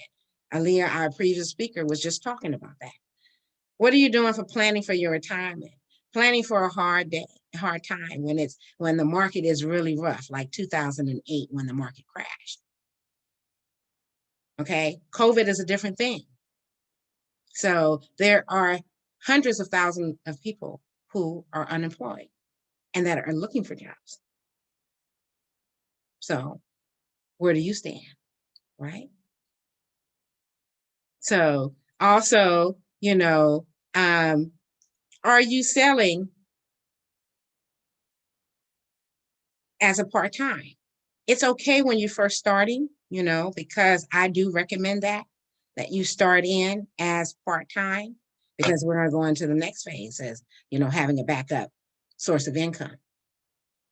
And when you are coming in to be independent and you don't have a source of income to back you, you're working off desperation.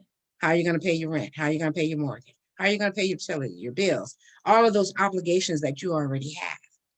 So when you're stepping into the real estate career, that's something that you have to plan for.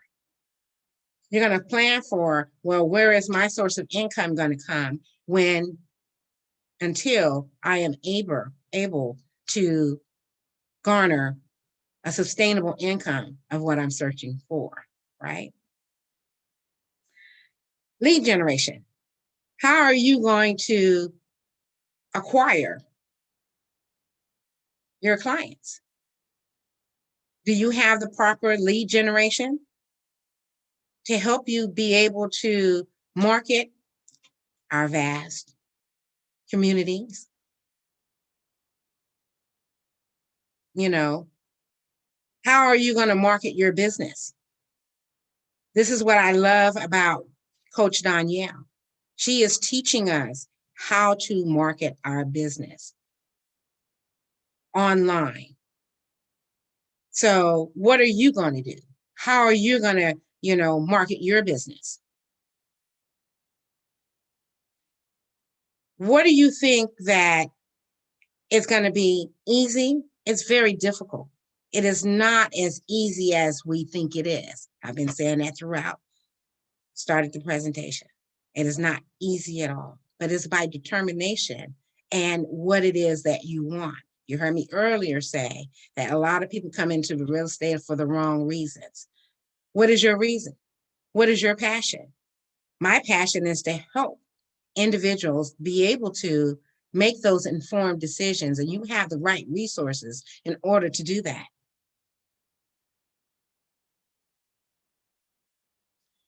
Existing agents. My existing agents, you're saying to yourself, I have this piece of paper.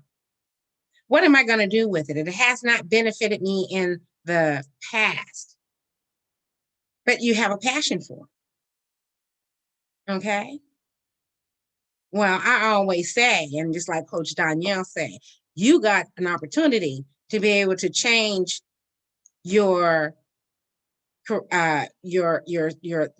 income, in regards to making a change. And the reason why I say that, and I always, because I got several licenses, but I always say that if you have a piece of paper and it's licensed, you always have an opportunity to make some money. Okay. You just have to figure it out. You have to get the right resources that you need and the support that you need in order for you, because you may not have the experiences, right? You may not have what it takes that, when you first started in the industry. And so my goal is to ask you and to help you those questions and help you plan in order for you to get those resources that you need so that you can be fabulous, that you can start this and recreate and reinvent yourself. Okay. Also the same thing. What niche do I, as a existing agent, want to be in? What was it that you were doing before and that it didn't work? Right? What is it that you want to do? You can change the trajectory, or you can work harder and just figure out what went wrong when you were in whatever specialized field that you were in. Again, you need to plan. How much do I want to make? That's a plan. Everything takes a strategy in order for you to make money, be successful. And again, you already know that there's cost involved. So in order to change your trajectory, how much is it going to cost you now?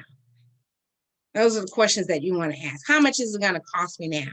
And how I'm going to plan to be able to make that happen? I always coach say, if you want something, you'll find that money to be able to do it. You just have to think about it, plan for it, and execute. Okay, and there are always all kinds of other things that you can do to garner extra income so that you can afford the cost of whatever it is going to cost you to do in your business. What marketing resources that didn't work for me? We just talked briefly about that. So what didn't work for you that caused you to feel that you are not in the right industry and that you cannot make any money. That's not true. There are people making money every day. You just have to plan and strategize and figure out what was that error. And that's all it was an error. It is for you to reevaluate, strategize a little bit differently, and then set a plan. Again, as for the new agents, I ask this question. You ask yourself, do I have the salesman mentality, right? Do I have the persuasion? We all have persuasion because when we want something, we know how to talk for it. So that's the same thing, right? You want to talk for, but there's a way to do it. There is a way on how to speak because you don't want to be salesy, right? Our goal is to help and educate our clients so that their experience and their process will go smoothly. Okay, so same thing, talked about backup source of income, right? A lot of times we step into this field and we're thinking that tomorrow we're gonna have a deal. That's not the case. Okay, it's not as easy. Okay, so it's all about your sphere of influence. What is a sphere of influence? Those people that you know. I know a lot of times people talk about, I don't know nobody. But there are people that are looking for you.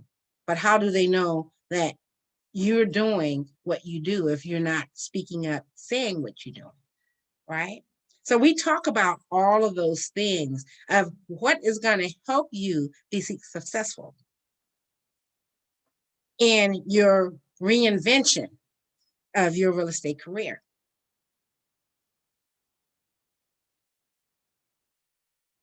All this feeling the pain, when we are, and I know when I first started, it was scary because I'm changing, careers. I don't know what to think of what's going to happen, so you have that uncertainty on how are you going to generate business, It can be frustrating because you haven't properly planned and you thinking that you're going to go out here and it's just going to pop and land right in your lap. It doesn't work that way. So it can be frustrating. Loss of income is the biggest one. If you're not properly planning and you're not strategizing, you're losing income. That's painful because if I can't pay or you can't pay for your rent, your mortgage, or you can't pay for those necessities of life, then what are you going to do? Right? Sometimes, when things get tough or we don't have that solution, we're ready to give up. Right? I always say, never give up because there's a solution. You just have to find it. And so when you are acquiring, someone who knows the industry, someone who can help you strategize, that'll alleviate some of these that we're talking about. Also, not being able to sell a house, not being able to have the mentorship and the guidance that we need in order to be successful. Yes, we can tread a little longer, by ourselves, but how far can you go without the assistance and the guidance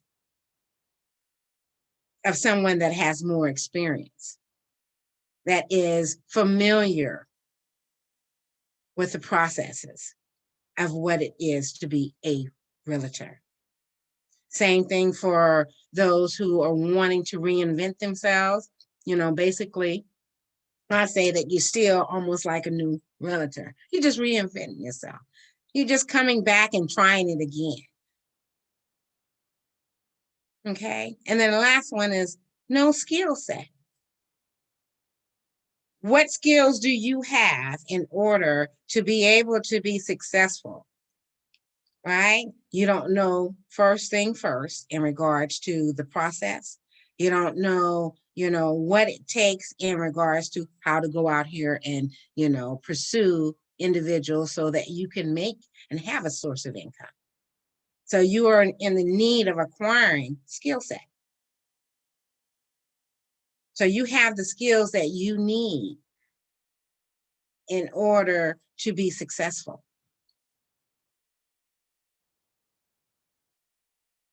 Who am I? I am Katrina Major with Majors Financial. I have a real estate certification. I have a business degree. I have a criminal justice degree. And what caused me to come into the real estate industry? Well, I didn't know that I would be one of those individuals that would have been in real estate. I came in through a fluke, but it was actually because I wanted to be that resource for my family and friends. And it turned out that I was being a resource to a lot of other people because that's how referrals come along. If you're doing a great job for someone and they appreciate what you do, guess what? They're going to tell other people about what you do. Okay. And that's how I came into the real estate industry, because I had to learn how to be able to buy a house. Only thing my mom says, you guys need to buy a house. Didn't tell me how, where, anything. So I started going to classes, getting all the information that I needed, getting all those resources that I needed in order to buy my first home. Okay. As I did so, then my family and friends started coming and asking me, well, how did you do that? Can I do this? Right? So you want to draw individuals in from what you do, right? Because they're going to ask. There are people out here looking for you to help them. And they're going to have challenges as well. Do you know how to help them with their challenges? And when I talk about challenges like credit reporting, a lot of times people have issues with credit, right? Well, credit is the number one thing that you need in order to purchase. I always say a lot of times people think that Social Security identifies you. That's not true. Your credit identifies you. Okay, and how credit worthy are you? Right? So I have over 25 years as a resource specialist, 15 years as a licensed real estate agent, soon to be broker. And as I told that story earlier, I could have already been a broker.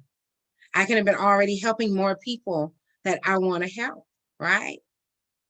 So it's so important that you get the correct information so that you can make informed decisions that are going to be best for you and your business. And if I had possibly gotten that information a long time ago, I may have would have been a little bit further. But God has me where he's supposed to have me. And that is to help you not make those same mistakes that I've made. Right? And so being a resource person, and you're going to learn to be a resourceful person because that's what you are. As a new agent, you're going to be that resource person for your clients, whether it's for, their neighborhood, for schools, whether they have a issue that they need to call you and can you refer them to a plumber, home warranty, they may even call you for just simpler things, right? That, well, I don't know how to do this in the house. Do you know? Your clients will call you for everything if they feel that you are a resource to them. How do you do that? You need help in regards to having someone to help you, guide you, mentor you, so that you can have the best experience for yourself as well as what you're going to present to your future clients.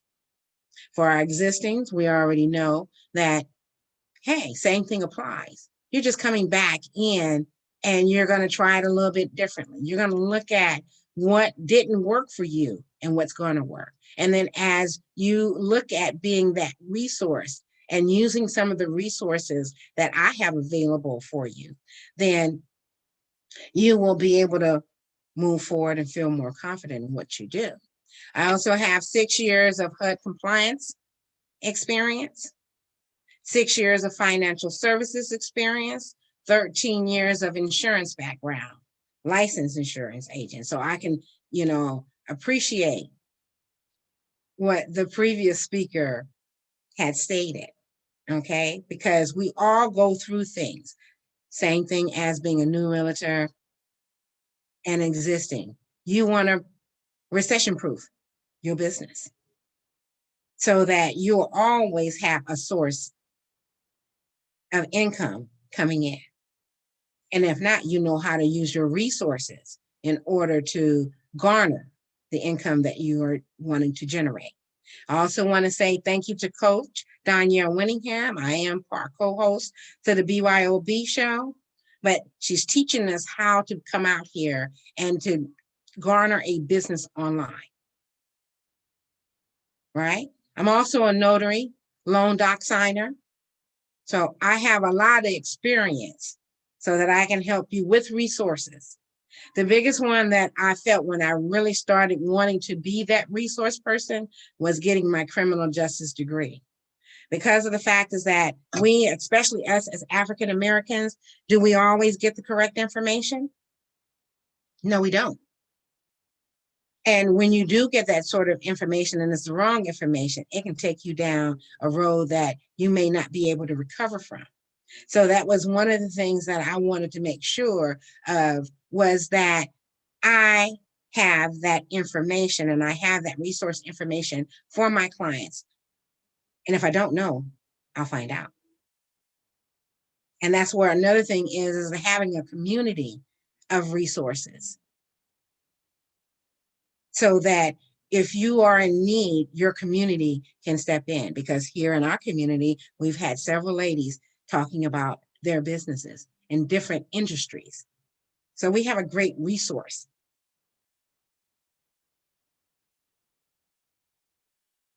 My qualifications, if you heard, I have over 15 years of experiences.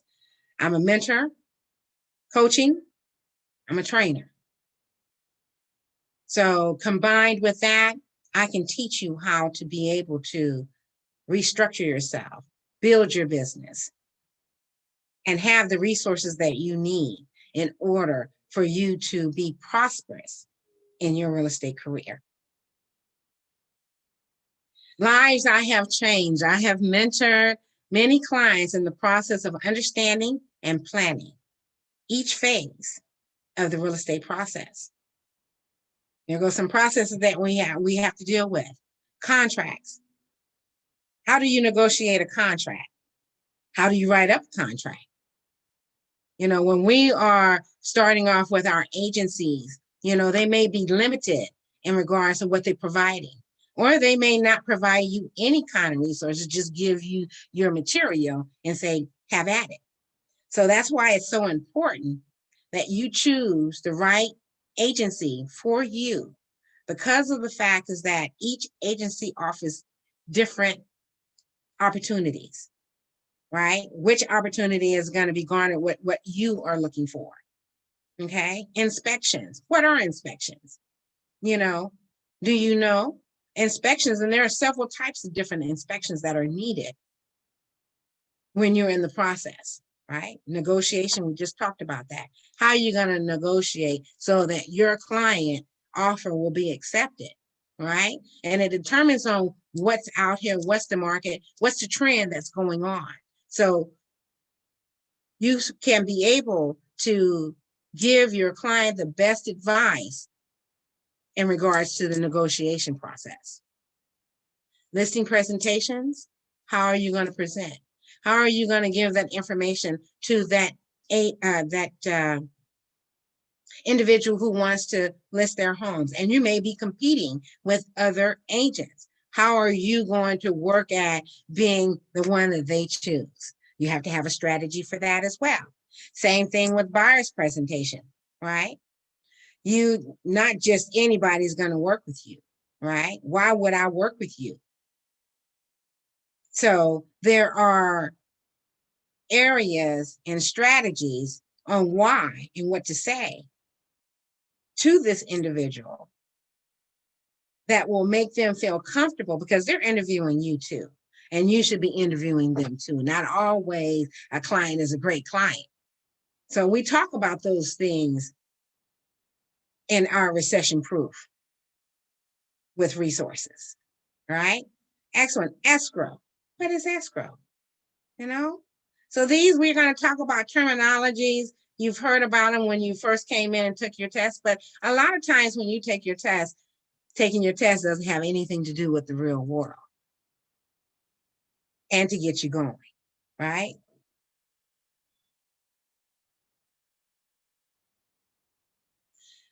Income planning strategies. We just talked about that. Having virtual open houses. Before we was having open houses, but what with the COVID, guess what? Can't have open houses. So how are you going to do an open house? Right? Right? Virtual marketing techniques. This is what Coach is teaching us. How to come on and be visible online and market yourself. So we talked about the marketing, time management. You know, a lot of times people are not disciplined enough, especially when you're coming from that 9 to 5, because you know you have to be there. But when you're independent, you have to be manage your time.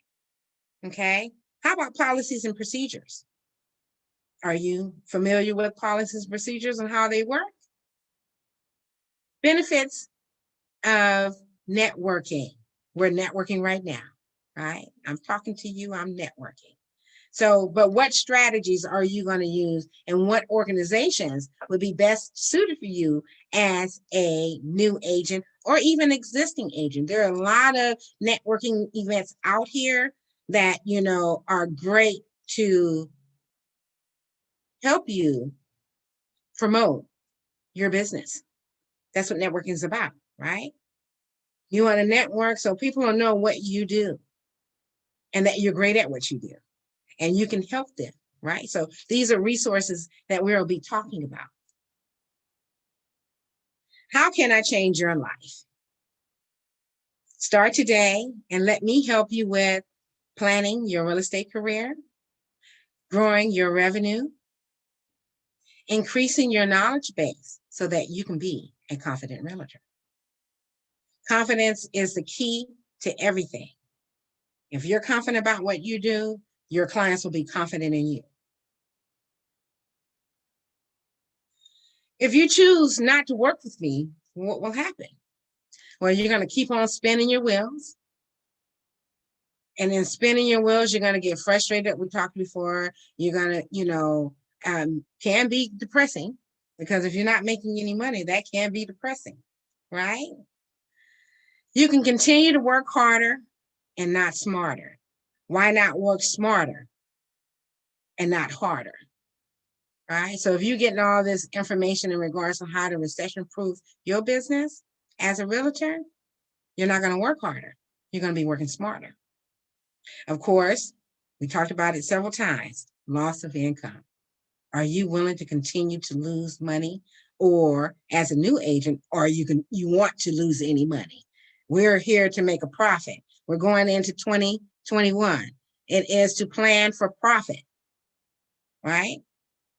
So how are you going to do that, right? So we want to make sure that the information that you get and the resources that you get will help you to keep you from feeling like you are spinning your wheels.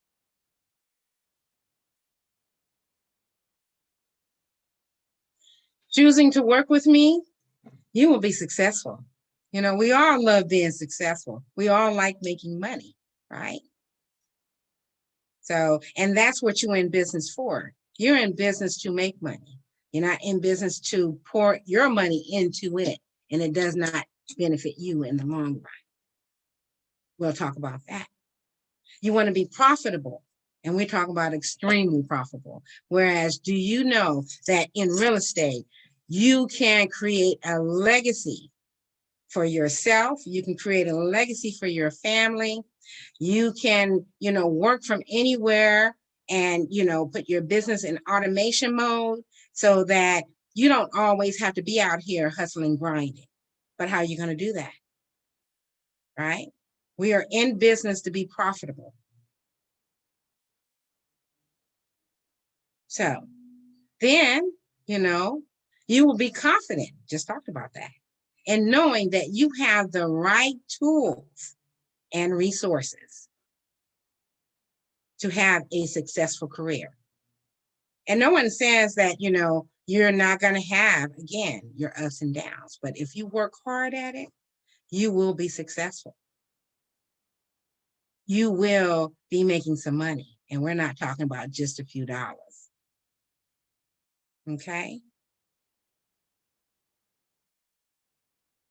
Options in choosing to work with me is that I have a mentorship program, and that mentorship program allows you access to our members only Facebook, virtual seminar series, monthly members only newsletter, industry related topics, book club, member challenges, because, we need a challenge in order to push ourselves forward. There's a lot of things that we don't want to do, in order to be successful. But in order for you to be successful, it ain't nothing but a challenge. Are you up for that challenge? Members directory and ebook. Okay. I also have a mentorship and affiliate program and an internship program. If you wanting to know what it takes inside of building a business, internship is the best way to go, because you're going to see the inside work. And when you're out and you see other agents, it seems easy. No, it's not easy. So if you get firsthand information on how to be successful and use that information in your business, guess what? You're more likely to be more successful than you thought.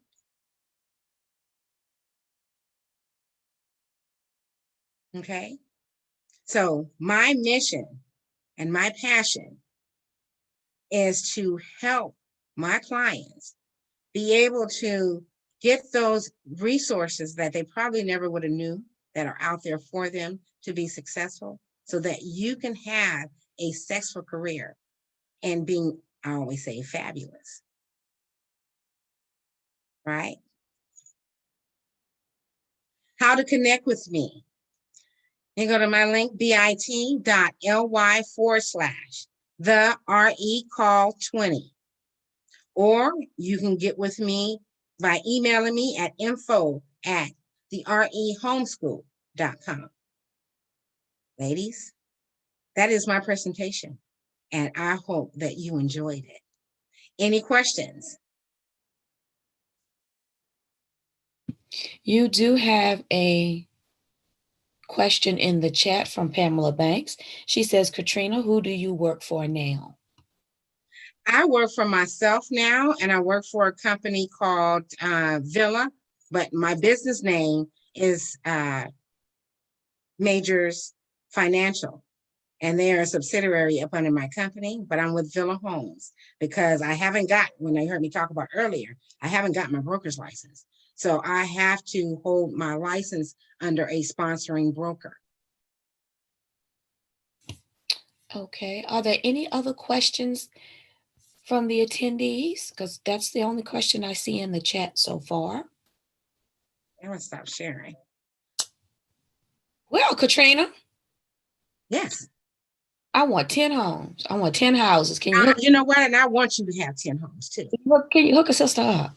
You know what? I can. I really can. Katrina, that was a great presentation. Thank you. Thank you very much. And building real estate is a very important asset in your portfolio. Absolutely. It is part of a structure of retirement, you know. And when you are looking at just, you know, thinking, how are you going to get retirement? And I'm going to tell a story real quick, so I should have told it then. But Sure. I've worked ever since I've been the age of 13. And I thought that I was, you know, doing those right things, planning, you know, for my retirement, right? Well, guess what happened? 2008, what Leah was talking about earlier, I lost all of my retirement, just about all of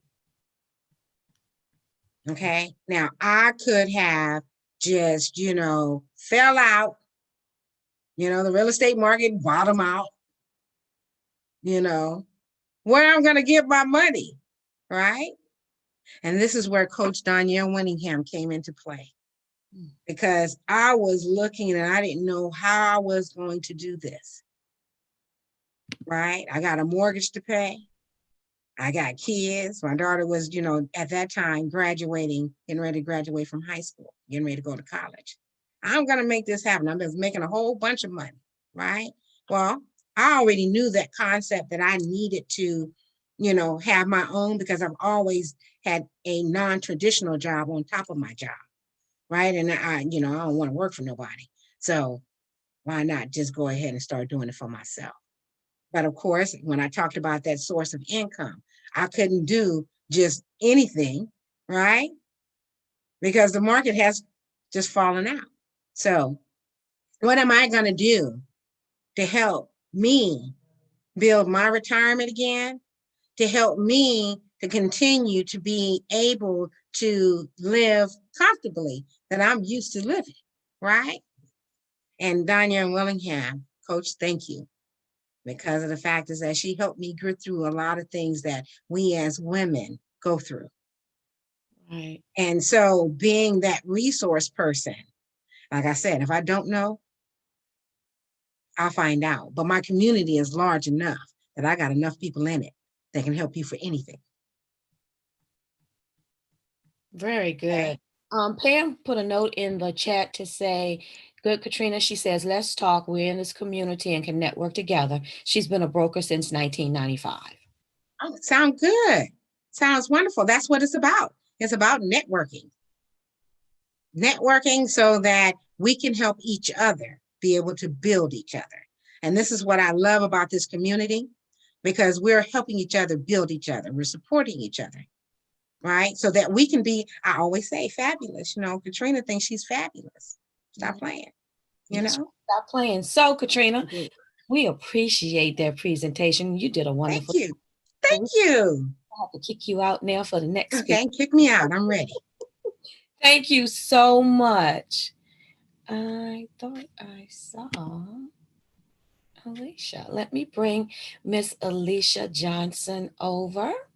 She is our next speaker of the hour. She should be popping on in here. There she is.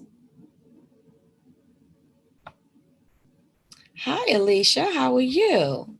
Hello. How is everyone doing tonight? I am doing fine. And how y'all doing out there on the red carpet? Bet those eyes are getting We're doing smaller fine. and smaller. Doing fine. No, it's getting Welcome, Alicia. the hour is getting late. I will admit I had just a little sip of coffee, right? All right. And it was enough to kick me into full hype mode, okay? All right. That's what we need. Hype it up. I'm gonna jump out here and let you do your thing. Okay. Let me make sure you have a presentation.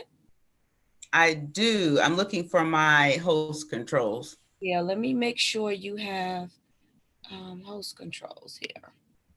Let me give you some control. All right. Share screen. Can you share? Nope, I'm still disabled. Hold on. All right, I'll try it now. Mm-mm.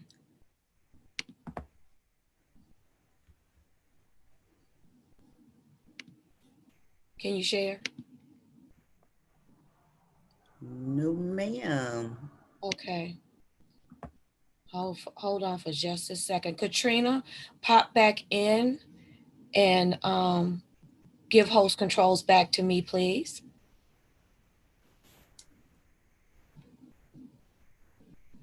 Katrina, can you hear me?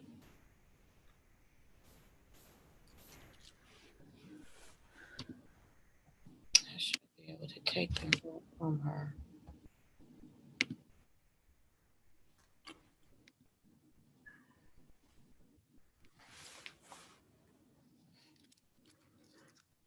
While you're doing that, I just really want to say, if I can just add in and say how much I have just been enjoying, this whole series. You find yourself in amazing spaces, meeting amazing people, and it's like, hey, if I probably could, I've been and hired everybody, because each and every last person just delivers something, that is going to take your life to the next level. This community is just absolutely amazing. Absolutely. Most definitely. Absolutely. Go ahead, Rose. And that's what we are trying to create over here, is an all-inclusive community. And by doing that, you create your own economy where everybody purchases and serves everybody else. Absolutely, absolutely. And even just hearing, you see the level of camaraderie, and just honor and respect.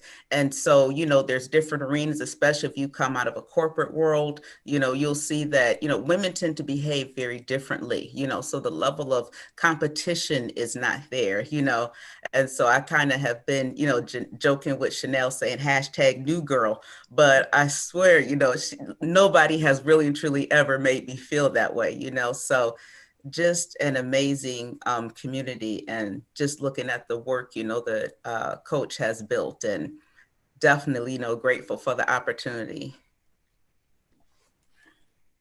Well, thank you for rocking with us, ladies. We appreciate being here with us, especially at this hour. Bear with me here for a second. This is what happens sometimes when your live technology does what it wants to do. Right. So Alicia, so what are you going to be talking with us tonight about? I'm going to be talking about recession-proof your ministry is what I'm going to start those conversations regarding. I have found that in this season, there's different seasons of life that you walk in. And so coming out of place of, going from, full-time ministry to even to kind of moving into the area of business, it seems to absolutely not just be an option at this point. Small ministries look very different for everyone. Actually, even the larger ministries are looking different. So I definitely feel that it is, a move of God for this season and for his people. Great. Can't wait to hear what you have to tell us about, talk to us about. Yeah. And I'm glad you've been enjoying the sessions, It's been a lot of information coming out there, like you said, it's just been a blessing to hear what everybody has to offer. And it's just great to know that we as a community can offer so much to each other. So. And Miss Ola, I kind of had that little, how we were kids, you'd be like, I know something you don't know, so everybody who is on that place of, decision making, wondering if this is the move, if it's not is the move. I was there my own self. I mean, we coming up on December, and I just kind of remembered it was about this time last year that I bought something, I think it was a holiday something she was selling. And so she interviewed me. And I remember thinking to myself, as soon as, I kind of wrap up X, Y, and Z, I'm coming, because I wanted to travel with the brand. But then what did she do? She was out there, I guess out there in the spirit, because she had said, we not traveling.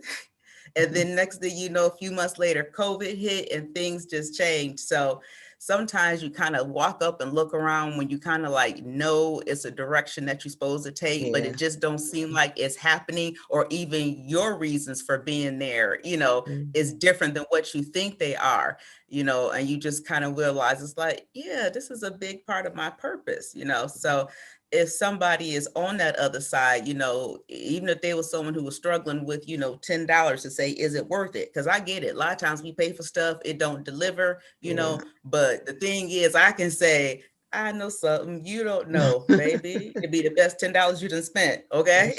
And it's only the beginning, literally, only the beginning, so. That's true. It's just so much information we have privy to, so. It's just, Right. I found myself having to, you know, schedule, like, this is a scheduled time period when I literally, you know, just have to go and walk, you know, walk this out. So it's, you know, has taken that level of precedent, you know, through my life. So I think that's the thing with purpose. A lot of times, you know, it requires our action, you know, intentional. You have to really, truly be intentional. So. it's great. So, I think You Katrina still has controls. have a technical difficulty. Yeah. See, you know what? I don't technically have to give the slide, I guess. Okay, you wanna roll sharing your screen? Because like I can see whatever I'm saying, you know, it's not gonna show. So I can see is what I'm saying. I'm Okay. good. Okay. Yeah, okay. Let's roll. Thank So you. then what we're going to do is we're just going to tap into the part of our imagination. That's what we're going to do, okay? We're going to imagine the words that are there. So as you have probably already heard, my name is Alicia Nicole Johnson. I am, well, I was going to say, I'm a mother, preacher of the gospel of Jesus Christ, kingdom business and income strategist, and kingdompreneur, specifically founder of the Kingdom CEO movement. And so maybe I think that, you know, whenever you see someone that you might not know, or you're just kind of getting to know them, you always wonder if they have something, you know, that is for you. So I can definitely tell you that, you know, this is definitely for all of God's people, okay? I serve God's people, which is absolutely everybody. Specifically, you know, anybody who has a desire to help more people, anyone who is dealing with a decrease in money due to COVID, and is in need of additional finances, a person who has a vision to do next level ministry, even those of you who find yourself confused by all of the online steps and processes, you know, that you find yourself having to go through.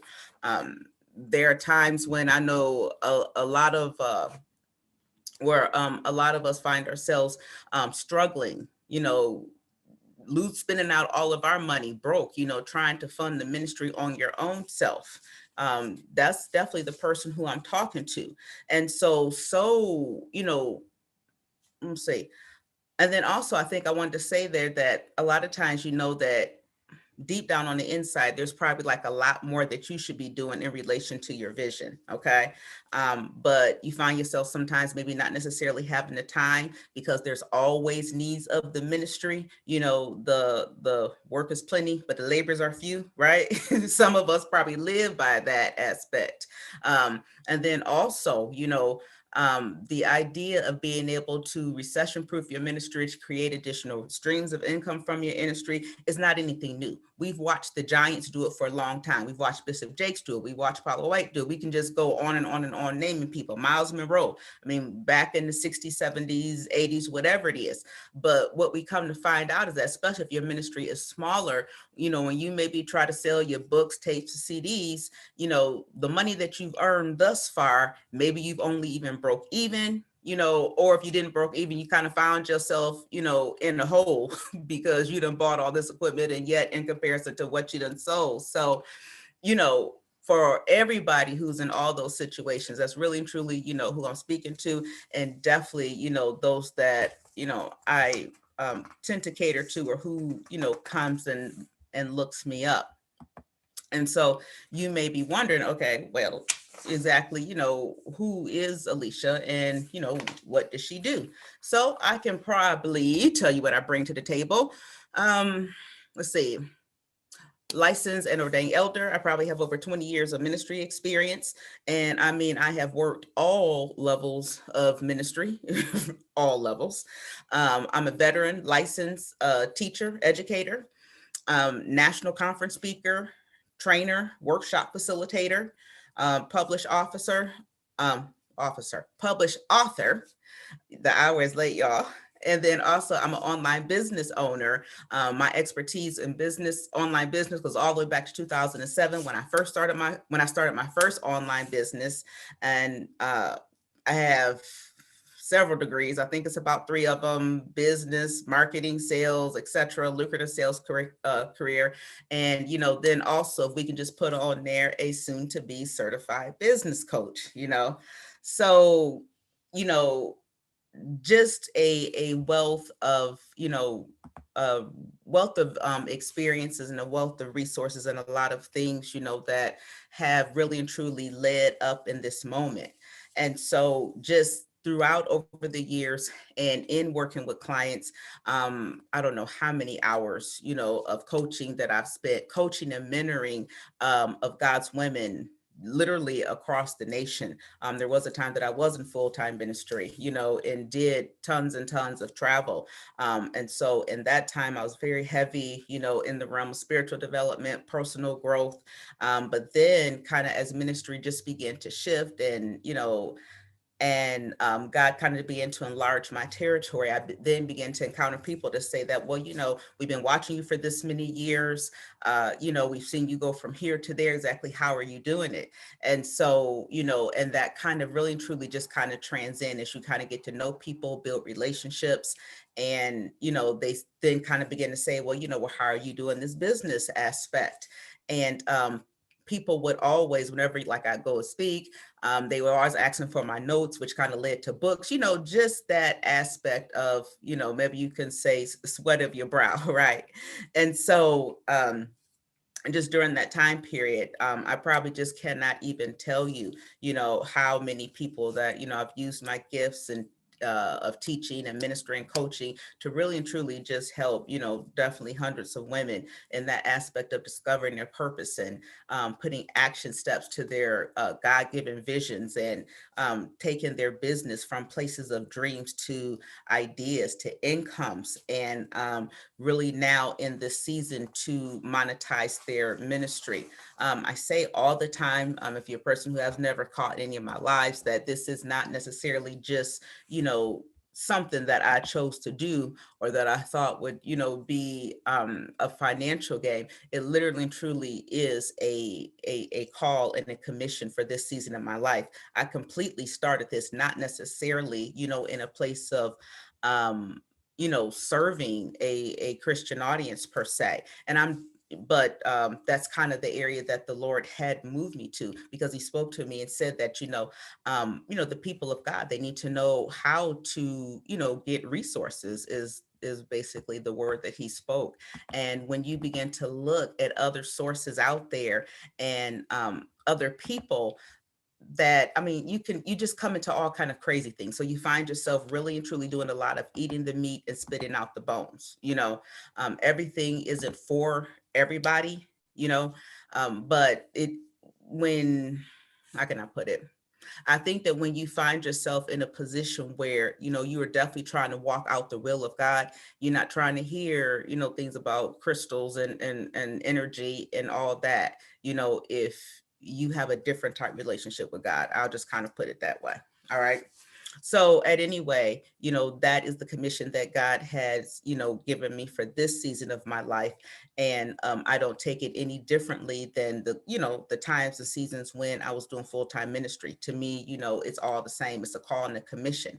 And just how I feel that way, I'm absolutely sure that, I'm not the only one. There are hundreds and thousands of you guys out there that God has been stirring in your heart, that you need to do something different, that you need to play bigger, or that there's another level to your ministry, because there's not just people who are new in ministry. So let's kind of dig a little bit on in here. And we kind of take a look at this, why is it important for you to recession proof your ministry? So I think that the first thing I kind of want to point out is really and truly just how much ministry has changed drastically since COVID-19. Okay. They're just simply, and because it has changed, but let's just think about the streams of income that you probably could do. All right. You could go out, you could speak, here or there.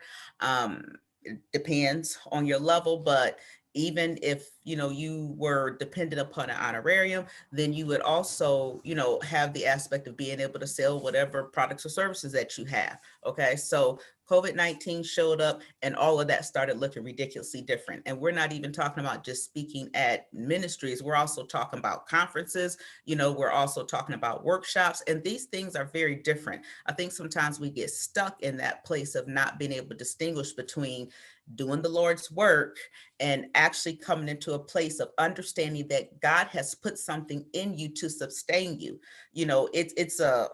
I don't even have a word for it. Is it an oxymoron to think that the only reason that God would give you a gift, a talent, or skill is so that you could go and use it for somebody else, so that they could pay you to do what he ordained you to do? You know what I'm saying? So at any rate, what I'm saying to you is that, things have basically turned to be very different when it came down to COVID-19. Everything shifted. And one of the things was the way that we did ministry. And the key point I'm making is that things aren't going back to usual. Things aren't going back to business as usual. Now, this could be a person who has an individual ministry. I started out, small ministry many years ago, thinking Victorious Living Ministries, and it went through several different phases, and it was just me with a great big vision and a desire to do God's will and not knowing where to start at. Okay. And so I know that's a lot of people who are in that space as well, but then there's other people who are in the space of, you've already started, doing the ministry, but yet and still you found yourself impacted, by the limitations of COVID. So, when speaking engagements that used to be, something that people charge for. So definitely, of course, you would probably be able to get, either a set fee or a larger offering when you come to find out that they have dried up. And yes, there's definitely Zoom, but what I've been hearing and seeing is that Zoom doesn't necessarily always bring in the numbers that a lot of those conferences that we got used to going to was able to bring in. So you find yourself with that, drying up.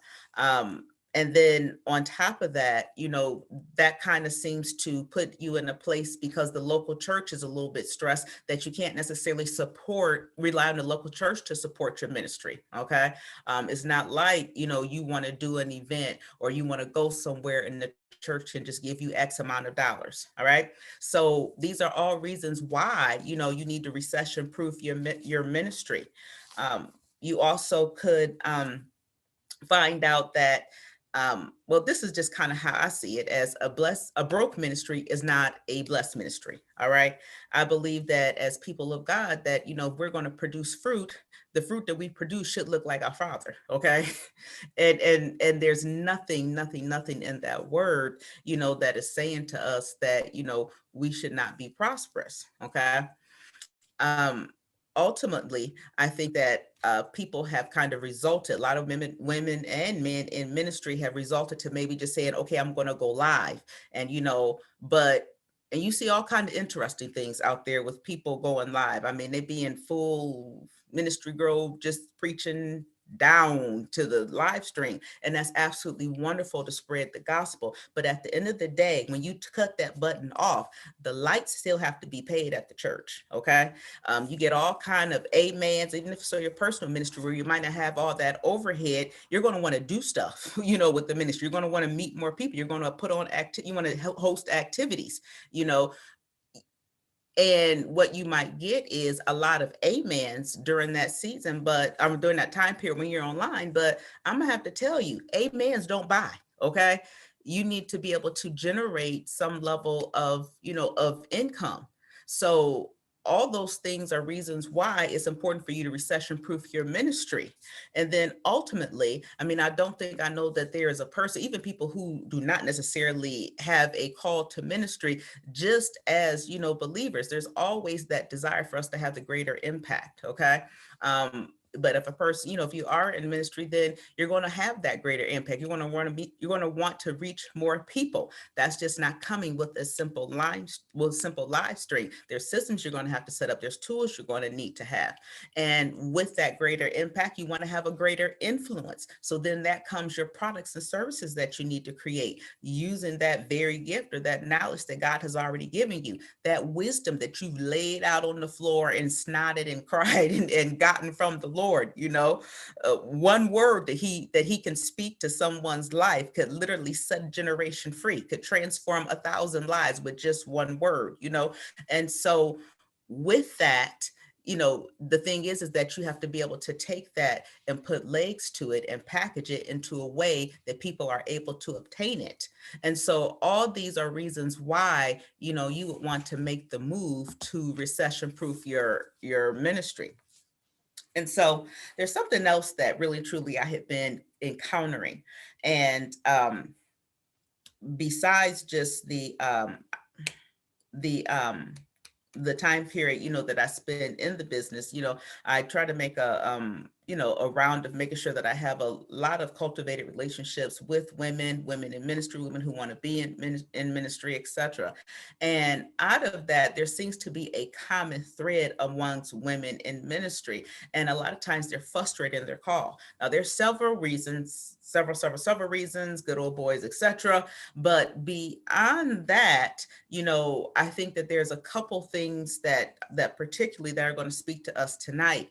The one about, I hear a lot about people being frustrated because they know deep down on the inside that they should be playing bigger. You see, there's no limit to the vision that God has given you. Okay. It just isn't like, boom, you go ahead, you start the ministry, you do some you preach, you do, but no, there always is a greater level and a greater place of accountability. And when you find yourself in that place of limbo or in that place of transition where God is trying to call you higher and need for you to move bigger, but you find yourself here because of fear or because of a lot of reasons, then you find yourself frustrated.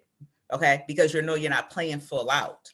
Or sometimes women are frustrated because they find themselves questioning God. We know there's over 600 promises.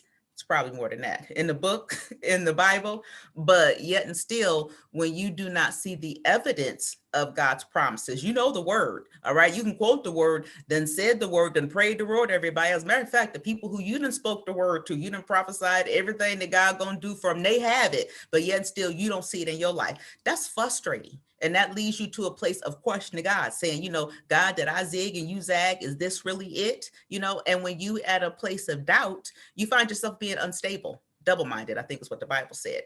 So, and in turn, that leads to a frustration when it comes to you doing your ministry, feeling stuck a lot of times. I cannot tell you how many absolutely amazingly anointed, talented women of God that I come in contact with, but yet, they are in a place of being stuck because, they're waiting on the Lord. Okay. They didn't got the vision. They didn't got the director. They didn't got the direction, but they just simply waiting on God or waiting for a sign. That stop sign could probably fall and hit them on the head and they still be saying that they waiting on God. But I'm gonna come and tell you something tonight, that God a lot of time is waiting on us. If he has already given you a vision and giving you a direction, then your next steps is to take some action. Look to see what can you do. Look to see what your next move is. Look to see, okay, where do I start? All right. A lot of times we don't want to get, oh my gosh, we don't want to step out and ask for the help I need because we so busy thinking that somebody gonna steal what we have. Honey, God is way, way, way, way, way too big for that. Okay. When he drops revelation into the earth realm, it's not even coming to just one person. Okay. I could take you all the way back to a friend of mine who came up with this idea for, it was mixing coffee and coffee, soda, something like that. But anyway, it's an energy drink today. That's exactly what it is. But they had that idea way back into the 90s. So did it just stay with that person who didn't move on it? No, it went right on to the next one and somebody franchised it. And probably whoever franchised it and patented was probably just the first one to do so. But anyway, think about being in that place of stuck when you're waiting on God to answer a prayer, at least kind of in your reality. God out and prayed. Think about that place of asking God why. You know, God, how come is this person and not me? This person started ministry way after me. Matter of fact, some of the folks you done trained has done out past you, and they are doing much, you know, they are doing amazing projects, and God is using them to touch amazing lives. And you sitting here like, well, what is up with that? You know, and it's simply because they were able to take the leap of faith is really truly what it was, to step out, you know, of their comfort zone, step out and out of that place of fear.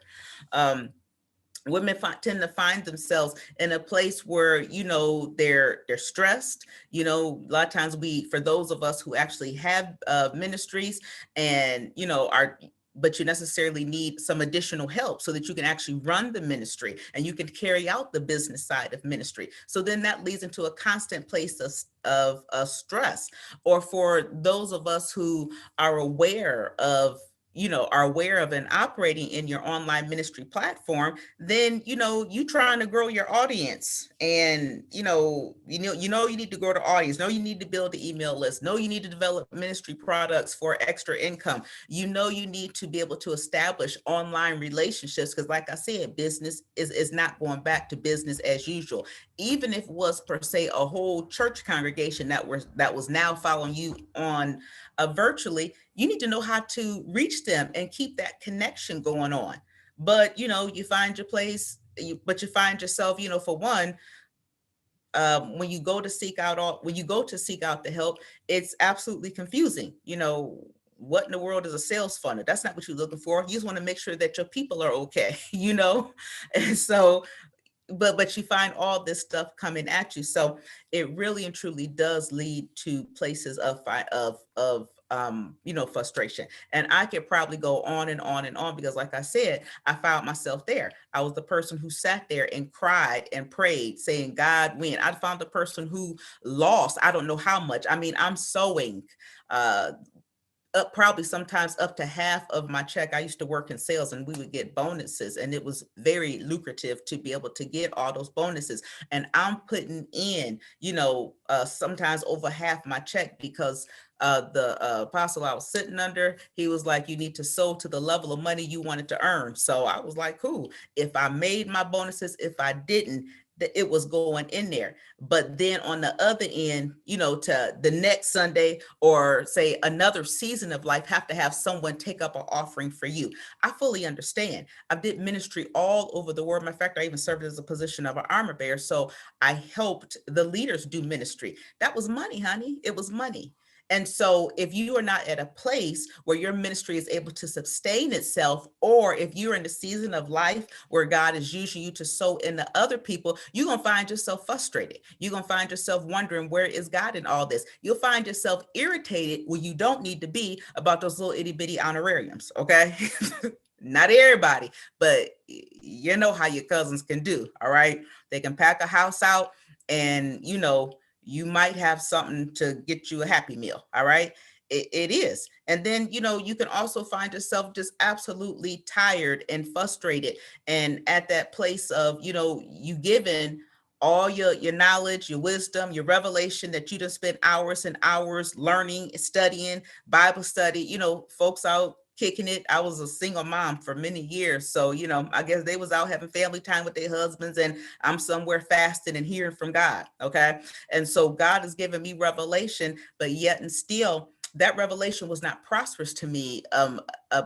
was not benefiting my household, as I can say it that way. You know, I'm having an argument with my ex-husband about paying the daycare, okay? But yet and still, I'm doing all this serving and building and planning. Why? Because I didn't have the wisdom. I didn't have the strategy to know how to take that and to package it and to turn it into something more. So in this season, you know, as I said before, that God has definitely spoke to me to say this is not the desire that he has for his people. And really when he called me into this arena, he began to talk to me about times and seasons and shifting, and how God's people would need to stand up at the forefront and be able to be a resource to the world, not always having their hand out in the name of a 501c3 saying, you know, can I get, all right, and asking the government for something, all right? If we, the body of Christ, has full authority and dominion, doesn't it seem like that maybe the government should be coming to us? You know, what makes us desirable if we are at a place where we're always asking you? All right. So anyway, let's kind of take a look at how, you know, I go ahead and I help the different ministry leaders that I work with and the different women of God. Number one is we kind of go through some periods and seasons, because like I said, things change. And I know some of y'all got this vision back in 1982, and it's nothing different in relation to ministry since 1982. It's still the same old thing. And so it's another layer of upset for you, because now everything is so different and things so virtual. And I just can't tell you that we serve a God that never changes, but yet he's always changing people, places, and things. So we want to go ahead and revisit your purpose, you know, revision that vision that God have given you, and not just revisit it, but unpack it. Because like I said, sometimes things change or situations change, or sometimes there's another layer to it, okay? When God gives vision, he can't show you everything at one time. We like to think we can, but he can't, because you have to be ready. Sometimes you have to walk out one part before you're even ready to receive. Now, sometimes you do. You have to walk out one part before you're even ready to. You don't have the life experiences yet to do some of the things he wants you to. You don't have the testimonies. You don't have the trials yet to do it. So we're going to revisit that purpose of looking at exactly why God put you here and what he's called you to do and what he's called you to do in this season. We're going to take a look at the vision that you done made plain, unpack it, and see if it is still plain. All right. Can you still see that vision? Do you still have that clarity, or do we need to develop some more? Really and truly just going through that process of examining a lot of things, your calling and your commission. If you kind of heard me before talking about what I'm doing as part of my calling and commission just as much as ministry. No, I haven't stopped doing ministry, but it shares just a same weight. But that's my story. Your calling and commission could be completely different. Okay. So really and truly just looking at that calling and commission and seeing how everything fits together. You know, taking a look at you personally and what you want to do, okay? There are, how can I put it as, I think that a lot of times we can sometimes get caught up in, you know, what's the popular things to do or what other people want us to do. Daddy was a preacher, granddaddy was a preacher, great uncle was a preacher. So now I'm a preacher and this is just what I'm going to do. But then there's different types of ministry, okay? So it's really important for a person to know, what do you personally want out of life? What do you, you know, find fulfilling? What is the desire of your heart that you're going to believe God for, that could enhance your life and in turn, you know, not only be a testimony for people to see you, but that you could begin to enhance the lives of others with. That is so important, and really a key point is why a lot of people aren't happy. You know, it's the truth of the matter. Some folks not even called. You know, you just have words that you need to say, and God is giving you words. So you figure the only way that you can do it is behind the pulpit. Not so. But once we start unpacking all this, you know, we can get down to the heart and to the meat of this. You know, God didn't call us to be frustrated and unhappy and discontent people and always, you know, trying to fight the members or frustrated because nobody is there to help. When God calls you, he gives you everything you need. Sometimes that wisdom just comes with tapping in to figure out what it is. Just a few other things we go ahead and we take a look at whenever I have clients come. Future tense, you know, what is your retirement plan? I know some of y'all want to die up out of ministry at 80. That is not my vision, but you know, us, and that's kind of like the stuff that we need to do. So we're going to have discussions about retirement plans. All right.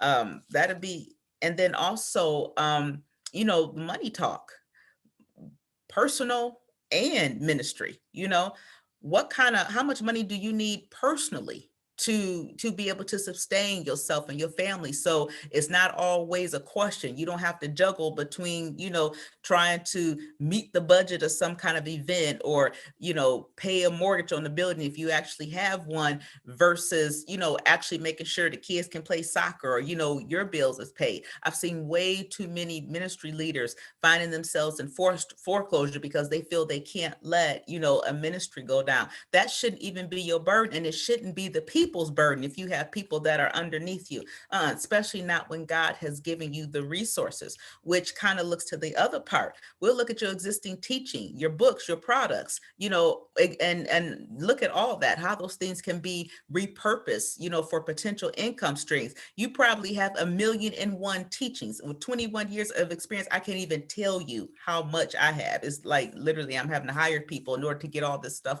to get the products created from all the years of it. Thinking about the different positions that you have held, the knowledge that you have held, the series that was just on fire and popping, you know, at one single point in time.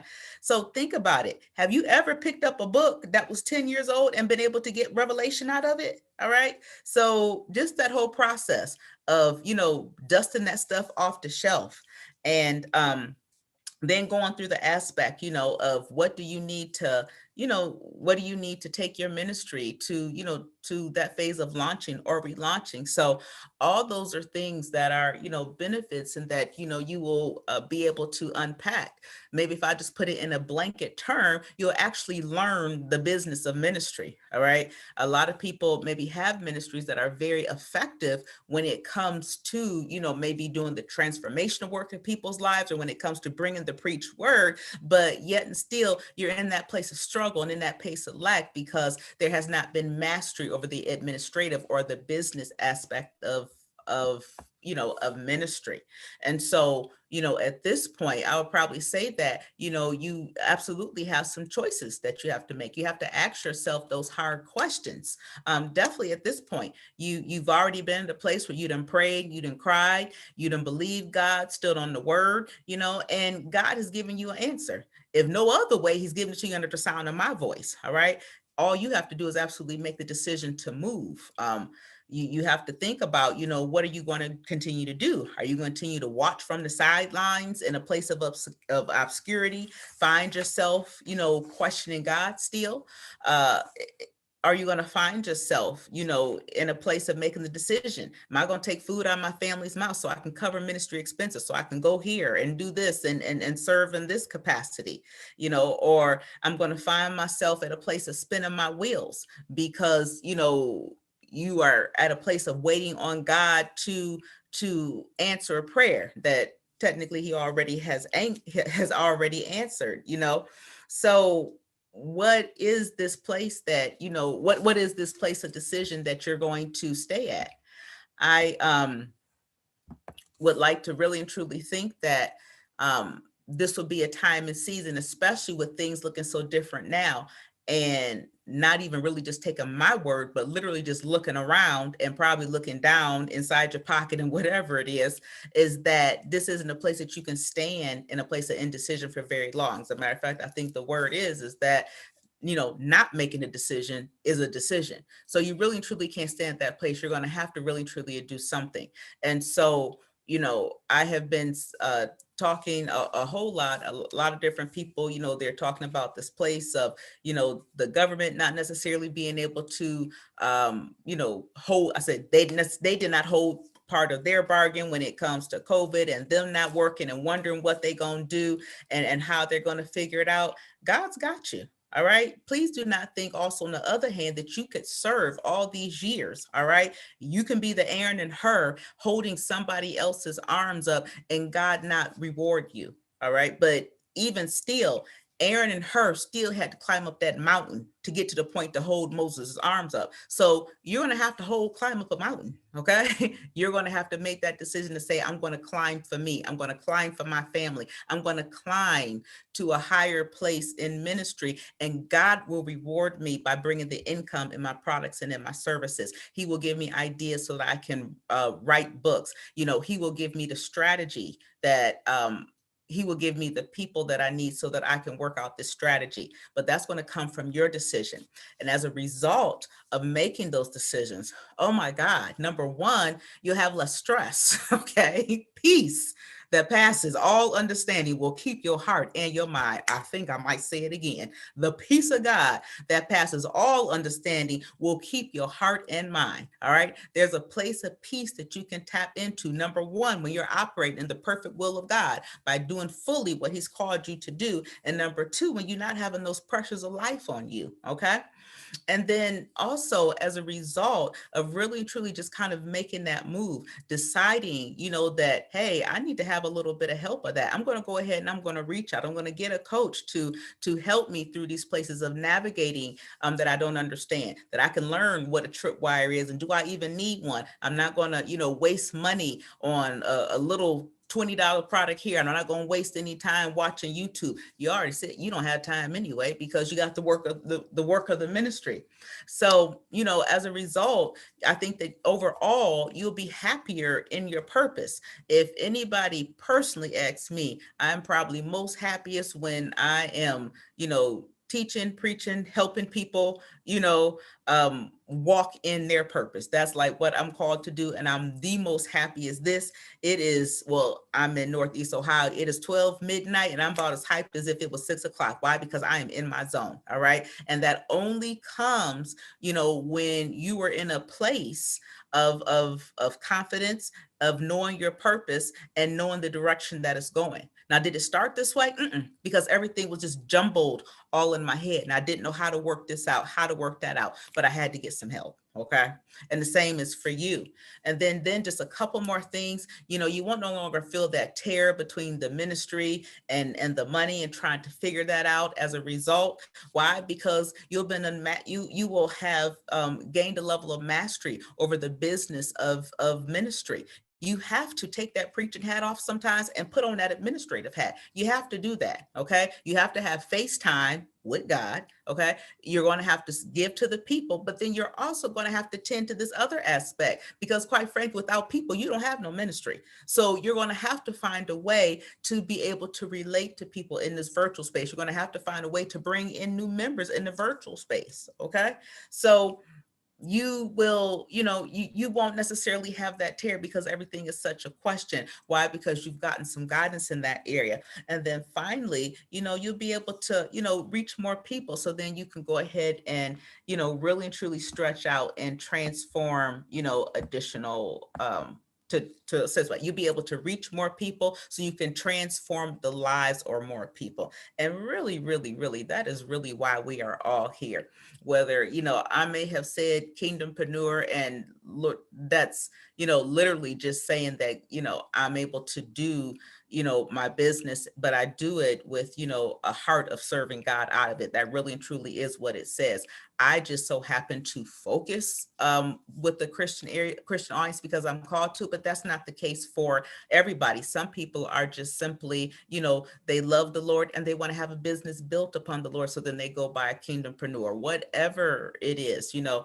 And some people, that's not their flavor at all. There's some people who show up and they are totally into something different. It don't change what I do or how I present things, but nevertheless, you know, however they come, they're here to transform lives. I don't think you've heard from anyone during this whole time that the ultimate goal was not to transform the lives of more people. Okay.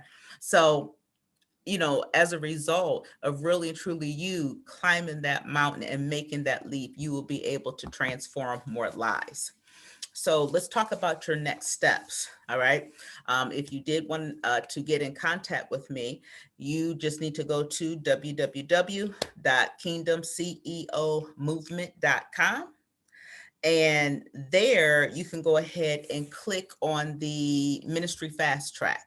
And so at that point, I'm definitely taking strategy sessions, and there we can go ahead and talk about, how we can move you into that place of monetizing your ministry.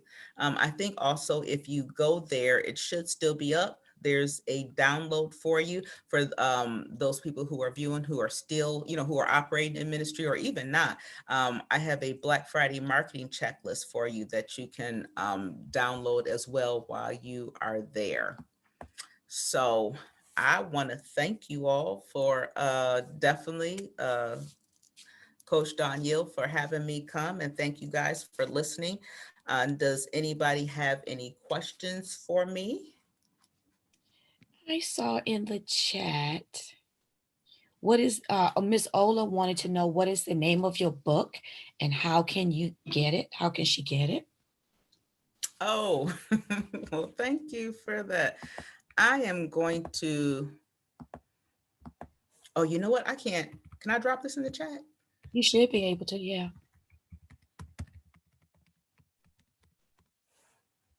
Hopefully I typed fast enough. All right, I'm going to drop this link here into the chat, and you can go ahead and grab it here. Okay.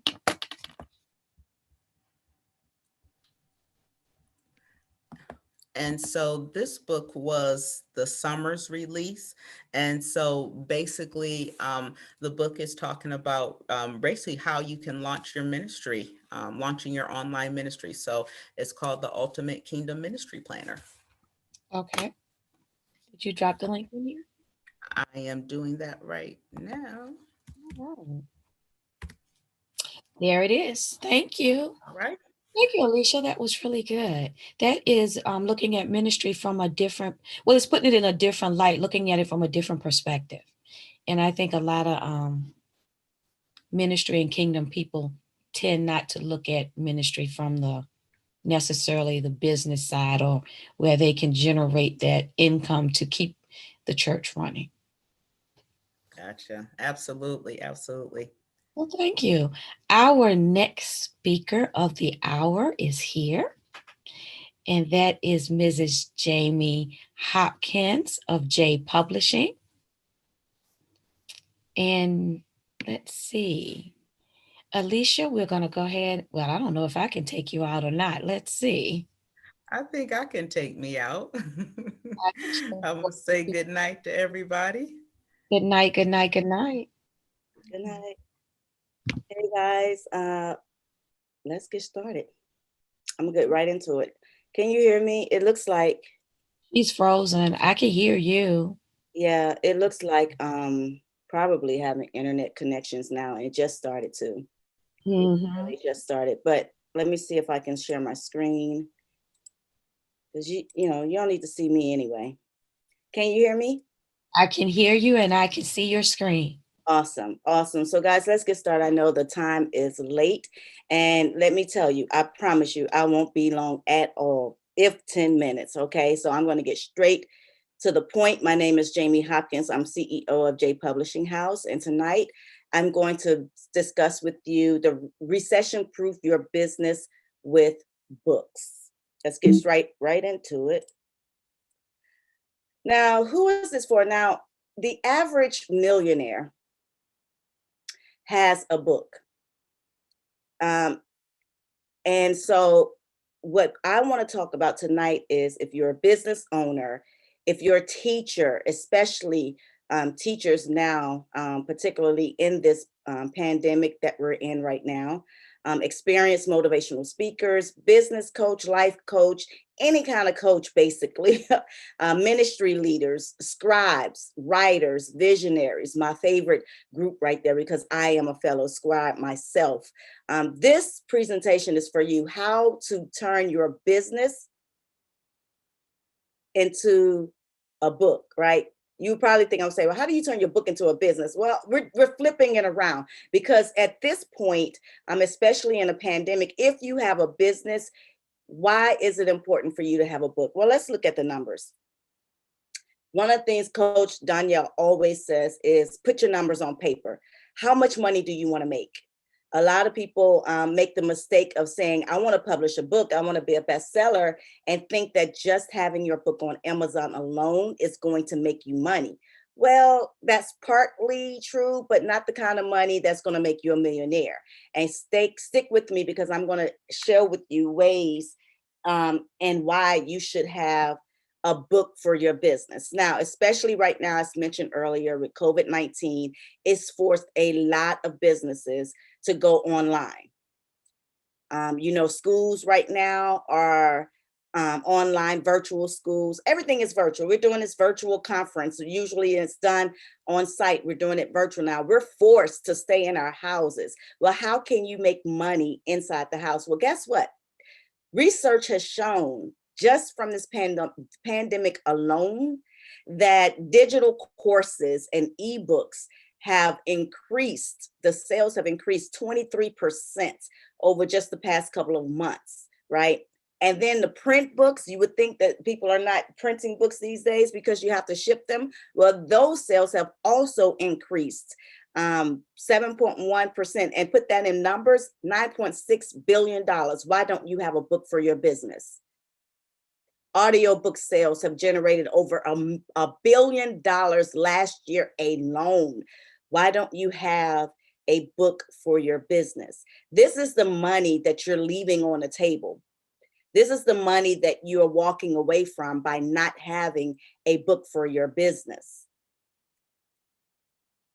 So how can we recession-proof your business, right? So in a time when we can't leave our homes, what can you do with your business and with the content that you've already created?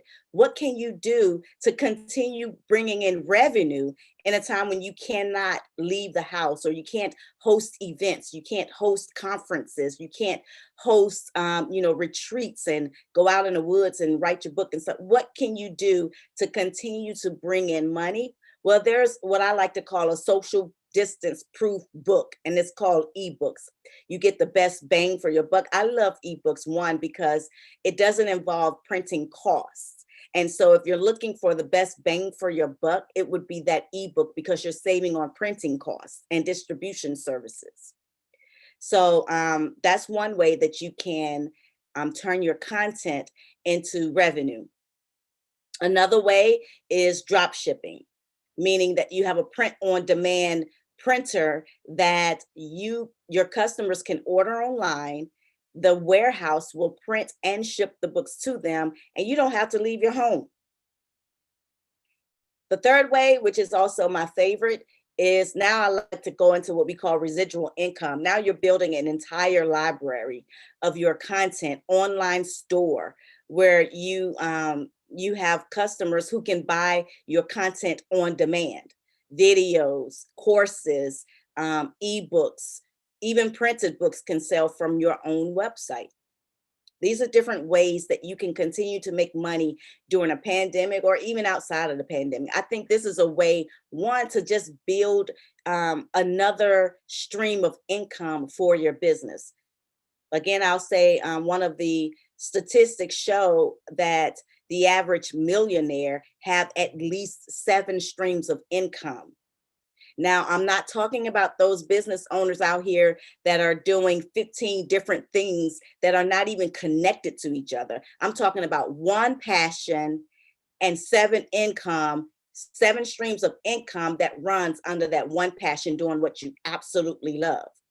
And the digital library is a great way to showcase just how much content you really have. Talking again about residual income, put your book on autopilot. Some of you may already have subscriptions to audiobooks already from Amazon or from other companies. Why not have your book on a subscription-based stream of revenue, where again, your customers can have access to your content on demand? A subscription base is a monthly payment that you would get in, and they would just have access, and you can either choose to drop the information at certain periods of time, or they'll have this whole library, a private library, where they can go in and download and take trainings at their own pace. But that is one way that you can put your business income on autopilot. See, I told you I was like real quick, right? To the point. Why don't your business have a book, right? Because that's one of the ways that you can build income for your business, not just selling the book, but different ways of taking that one book or taking all of your content and putting it in print, putting it in digital form so that your customers can have easy access to you. And it doesn't take your energy to have to show up all the time. You can give them a place to go to and purchase your content. So a little bit about J Publishing House is we have over 50 years of cumulative writing experience, which means we do offer ghostwriting. What that means is you give us your content and we'll make it sell. So you don't have to worry about formatting and all those different kinds of things. You don't even have to worry about writing, because if you're a business owner, if you're a teacher, if you are a ministry leader, you already have notes already laying around on what you already teach from, what you've already built your course from, what you've already, what you're already doing in your business. Even some of the things that you probably post on social media can go into print, and you can turn that thing into autopilot and make money from it. So one of the things that we do with ghostwriting is we take your content and we put it in the form where it can sell and make money for you. We have tons and tons of experience on editing and book layout, design. None of our books look the same. Unlike you go to some of these other publishers and you find the same cover on two different authors' books. Like, no, you won't find that here at J Publishing House. We have customized each book based on not just the author, but the target audience of that book. So we also do editing and book layout design, and we do publishing, which means distribution, over 39,000 online retail stores. And with our company, you're able to get your book placed inside of physical bookstores.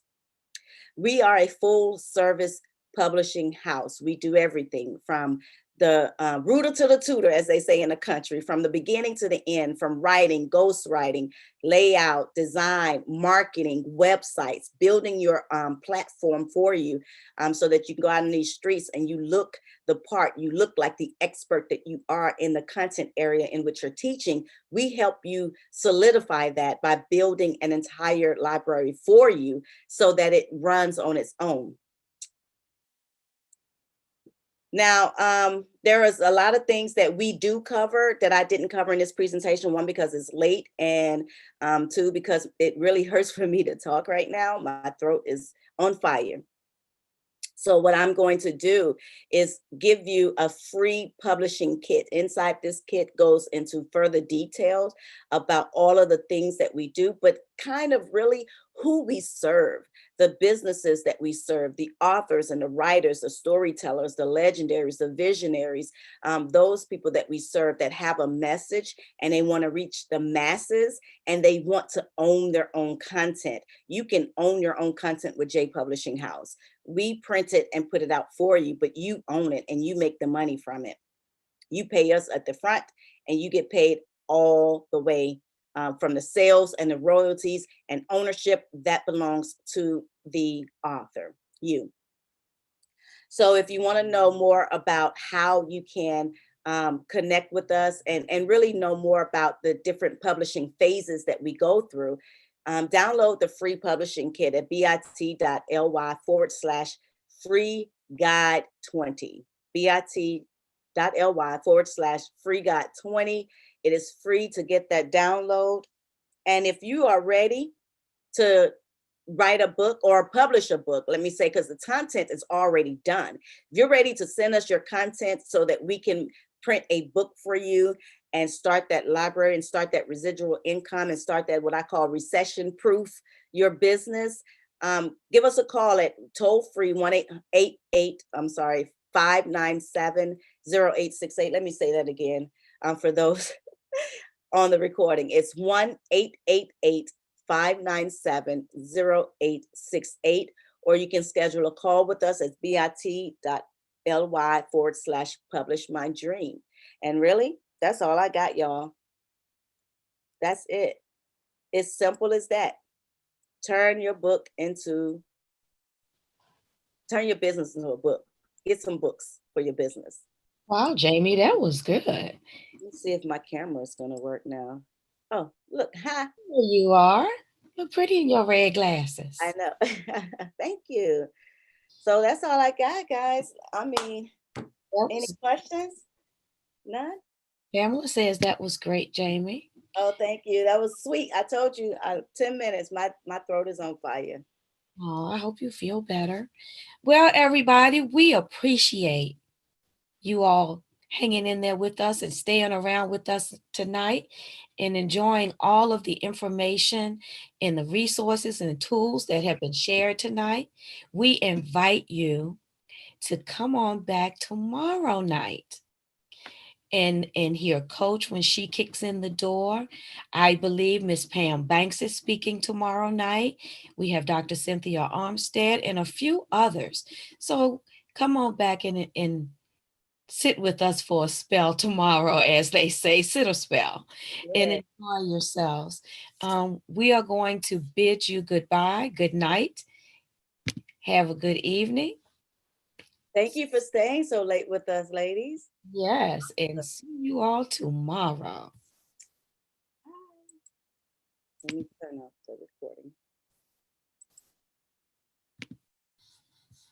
Stop the live stream. Oh, I can't stop it.